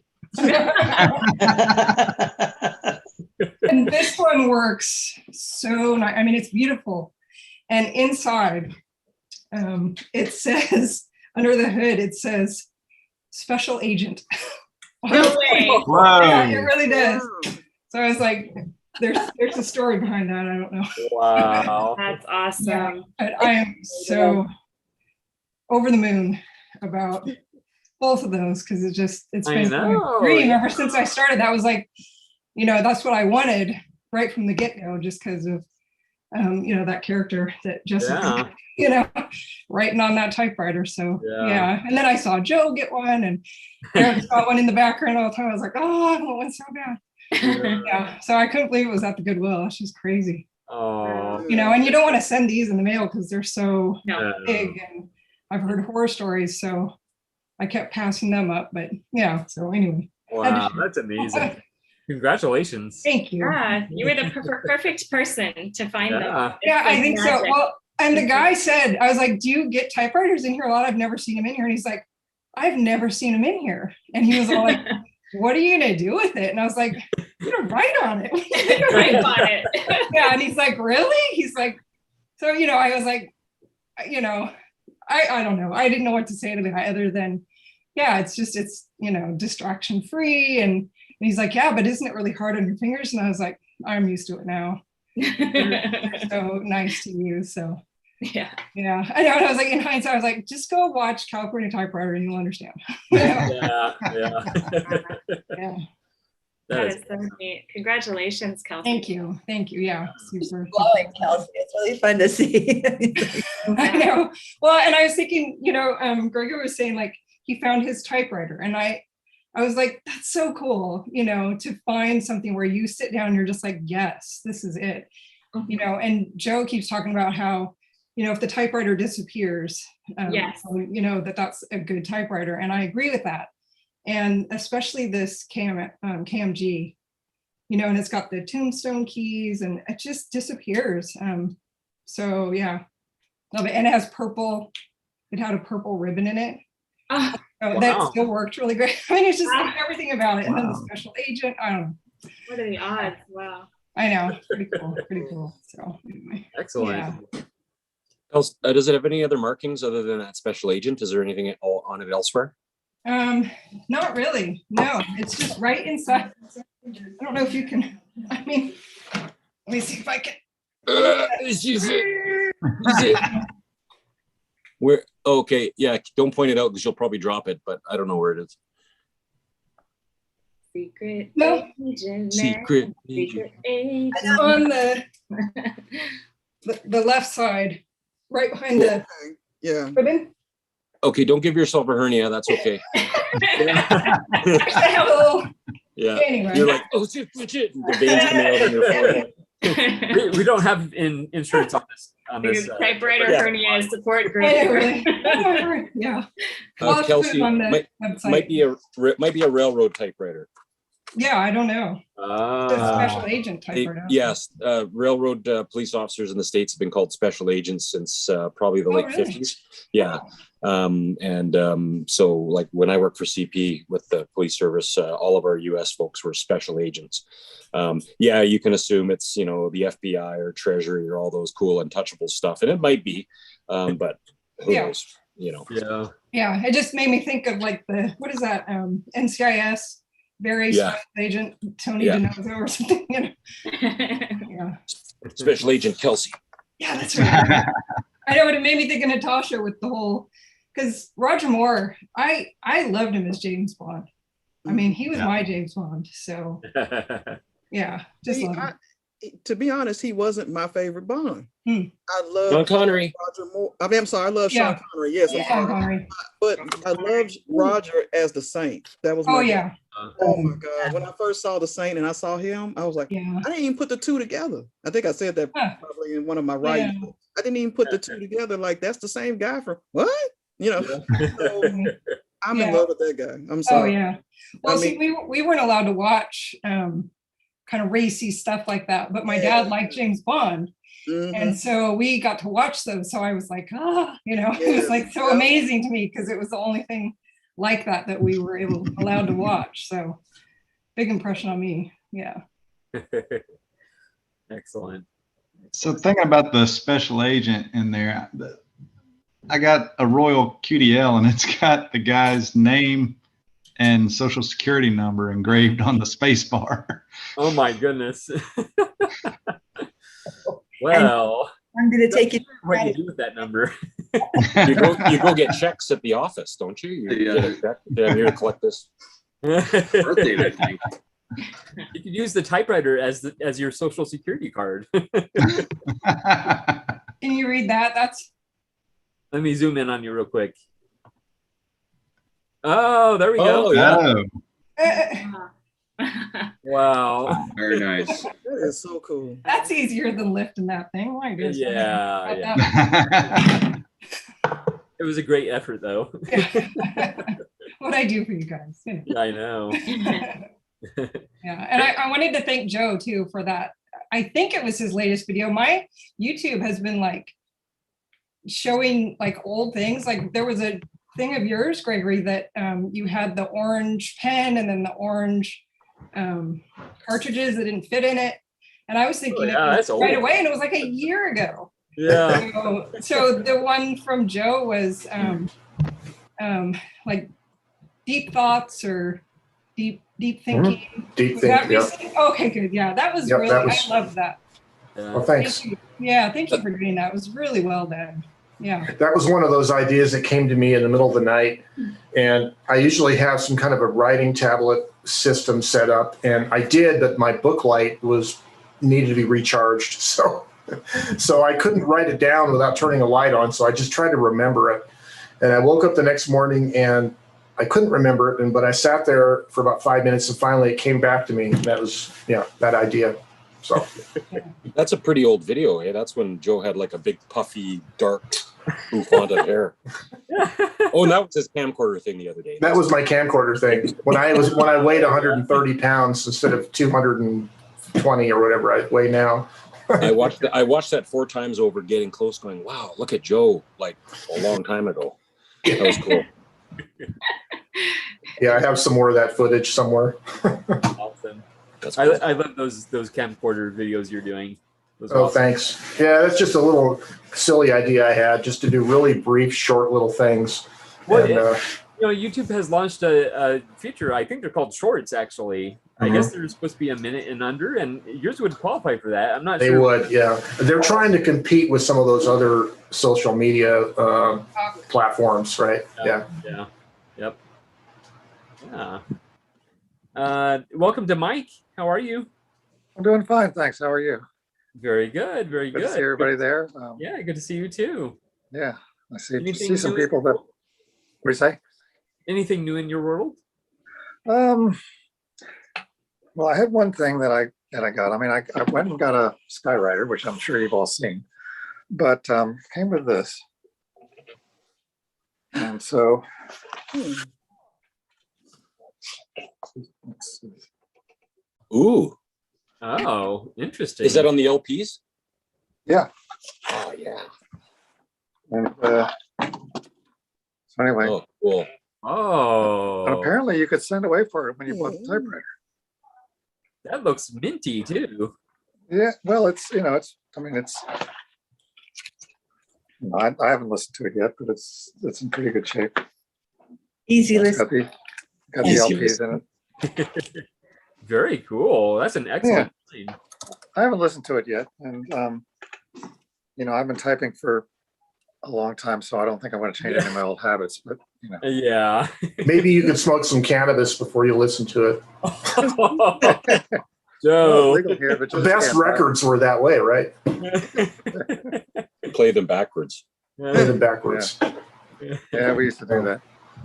One thing I did wonder about is I got this case, and it's got writing on it, and I don't know if there's anything that you can use to get that off of there, but I don't think there is.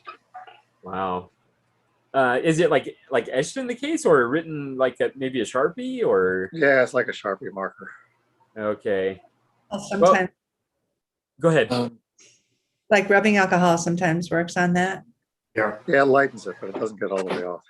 What about one of those Mr. Clean magic erasers I found works really good for getting Sharpie off? I know I did a couple metal things. I'm not sure what the fabric would be like, but the magic erasers with something else might help to do that. It was very good when I used it on some other stuff. Yeah.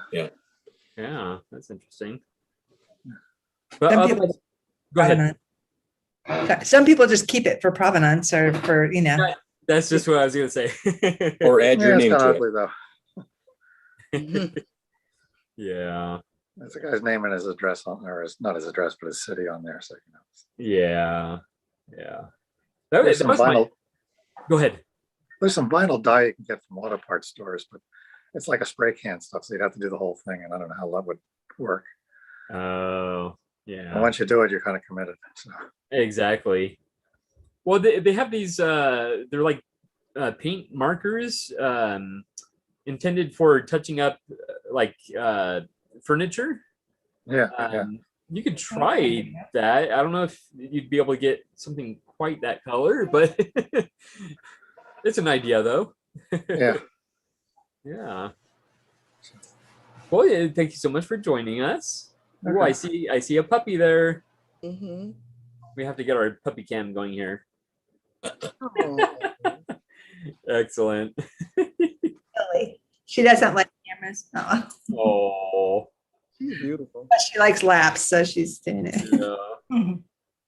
She's just not. She's purposefully not looking at the camera. Oh, she looked out of the corner of her eye.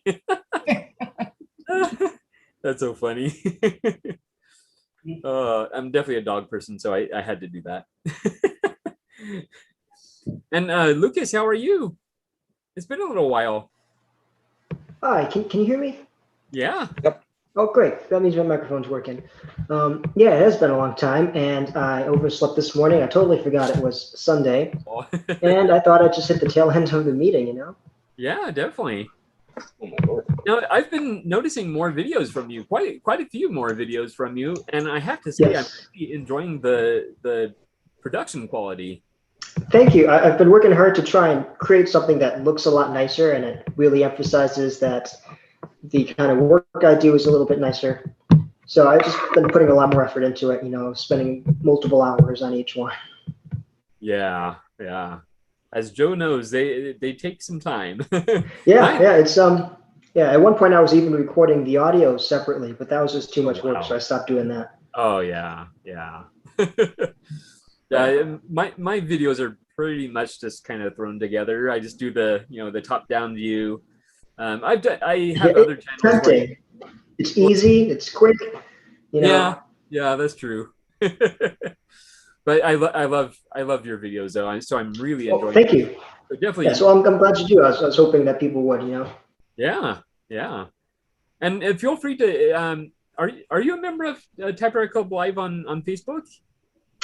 I don't think so. I'll have to check it out. Okay. Yeah, feel free to join and feel free to share your videos in there. And I know on Austin Typewriter Inc., they don't mind people sharing their content on there as well. So yeah, that's one of my favorite Facebook groups. I think it's fantastic. Yeah. Are you waving, Kara? Yeah, I gotta go. We gotta walk the dogs before it gets too super hot. Okay. Well, thank you so much, Kara. And again, it was so wonderful meeting you yesterday. Oh, that's great. Maybe I'll see you before I move. I don't know. Hi, Luke. Hello. I didn't get a chance to see your friend's typewriter. Oh, here. I'll show you. One more go of the fancy. Okay, wow. Very nice. Yeah. Viking Deluxe. I've never heard of that. Kirk, show the back again. What? Oh, the back. The back. Made in Canada. Oh, where's Keith? He should be seeing this. Very nice machine. Beautiful. All right. Thank you so much, Kara. Take care then. Bye. I gotta go as well. I gotta thank William and Joe for the tips. I think I'm getting it to work. Oh, good. What did you do? It was the the fingers that hold the ribbon. I've been using some tape, so both tips were good. Very good. Is that a duotone Olympia in the background there? Sorry? Looks like there's a duotone maroon Olympia back there. Oh, he's talking about the typewriter behind you. Oh, that's my. I'll show you. It's not an Olympia. My first. Oh yes. Nakajima. Very nice machine. I just saw the color and it reminded me of one that I have too. Same color scheme. Very unique. An actual Nakajima. Indeed, with a Portuguese keyboard. Portuguese. Never seen one before. Yep. So Joe, what did you do with the tape on your fingers? What did you do exactly? Okay, I applied some around the finger, so it creates a little pressure on the spool. Okay. Oh, okay. I tried tensioning up the spring, but it was very difficult. I did one extra turn, but it didn't produce any results. So so I can create some drag between the up and bottom part of the spool. That seems to work. But sometimes the capital letters still do it. No, the ribbon does not lift enough because of the extra tension. So I'm trying to balance things out. But yeah. Thanks again. Great to be back. Great seeing you all. Yeah, thank you. Good seeing you. I'll be mailing a response to your letter tomorrow. I know you sent it a long time ago. I'm slowly getting back to responding to my letters. No problem. Yeah. I'm glad you got it. Yeah, I'll mail it tomorrow. Okay. To your main address, right? Yes. Yeah. Okay. Okay. Thanks again. Bye-bye. All right. Okay, Joe.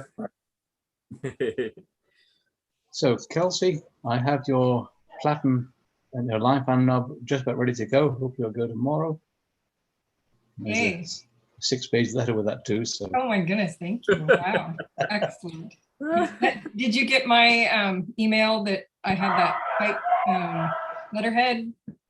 Yes, I did. Good. Thank you for that. Good. Did that work out or? I haven't had time to play with that yet. So here's a bit of a spoiler, but this here is page 2 of my letter to you. Oh, nice. Oh, yay! I love that. Like, oh my goodness. Wow. You're a man of few words, William. Well, what happens is my typewriter is in the spare bedroom in the basement. I've got the radio on the bookshelf behind me. That's the only other distraction that I have. Thoughts just come from my mind, through my fingers, through the keys, onto the paper, and they just keep flowing. Excellent. Nice. That's wonderful. I Excellent. had a quick question for Lucas. Yeah. About ribbon. Yes.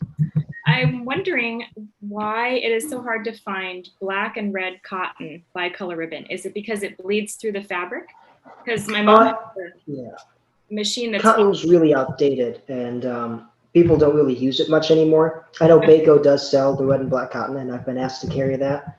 Oh, they do. Okay. Yeah. Okay. It exists. It's just not easy to find. Yeah. Okay. Because my mom, I gave her a Studio 44, and she uses a black cotton ribbon on it because it creates a really dark imprint, and she likes that it helps her to see it better. Yeah. But she wanted red and black, and so the only place I found it is basically vintage ribbons. And I wanted to buy my ribbons from you, but I wasn't sure if you had any red black. No, I can get some. I think I've had enough people ask at this point. Okay. But my last restocking fee this weekend was like $500. Oh my goodness, forget about it. So we'll see. It's something I'm keeping in mind. Not worth it. Okay. All right, cool. Well, Well, thanks. if it's worth it to the people who are wanting to buy it, then you know it's worth it to me. Yeah, I mean, I love silk ribbon, and that's kind of what I would prefer, but it seems like cotton really lays down a nice thick imprint, and that's something that she likes. I'm not a fan of cotton, but I know a lot of people who are. Yeah, same. The thing about cotton ribbon is that the ink actually gets stored in the fiber as well as between the fiber. But cotton ribbon does tend to break down, and so that's what plugs your type slugs. Okay. You'll find that as cotton ribbon wears, the actual fibers of the cotton will break off and form a gum or glue with the ink and fill in the circle of the O's and the E's and the A's. That's why you need to use a type cleaning putty after every use. I did not know that's how that happened. I always assumed it was the ink itself congealing. Same here, yeah. Now, if you type with just a normal ribbon, yes, you'll get ink on the type slugs, but those type slugs don't fill. I just just took a green ribbon off one typewriter to put a purple ribbon on. I probably typed 2 dozen letters with that green ribbon. Now the type slugs were green, but none of the letters were filled. Oh, it was a nylon ribbon. Silk ribbon does not fill as much as cotton, but does fill a little more than nylon. Whereas nylon is a very stable material and doesn't fray, doesn't break down very quickly. Is that pretty close there, Joe? Yeah, I think so. Yeah, and also it depends on the size of the typeface, right? I think cotton might work better with a larger, like a pica typeface. I know my Royal KMM has a very wet ribbon. I don't know what John Lewis uses, but it does fill in the loops on the small letters. I have to purposefully type really light to get a more normal type imprint, which is really actually a nice thing, right? You can lighten up your touch. But yeah, I would not want to use a cotton ribbon on an elite typeface or smaller typeface. Exactly. Yeah, this machine I'm considering it's a larger typeface, and so she likes it big and dark and thick. Throw it on a 6 CPI. Yeah. Yeah, exactly. Yeah. Well, if Lucas doesn't carry that soon, maybe you could just buy a spool of it from Baco, Sarah, and spool them up yourself. Not a bad idea. Thank you. Pressure is being applied right now. Same side at all. Yeah. I know. I like to support Lucas whenever I can. I know. I appreciate it. Yeah. Either that or get in touch with get his name offhand, Ribbons Unlimited out of Maryland. Yeah, they don't have the bicolor black red in cotton either. The only place I've found it is I've only found it on eBay as a vintage ribbon, and I got one of those to try it out, but I haven't found it anywhere else. I have one that came off of an old Hermes that I brought back to life, and that worked okay. But you're right, it does get holes in it. Yeah, so.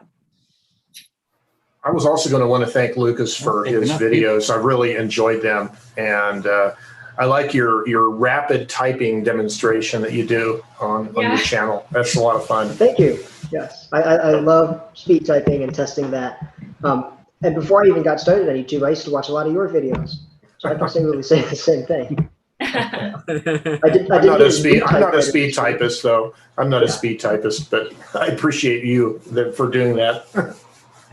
I try on any machine I can, see how fast it goes. But yeah.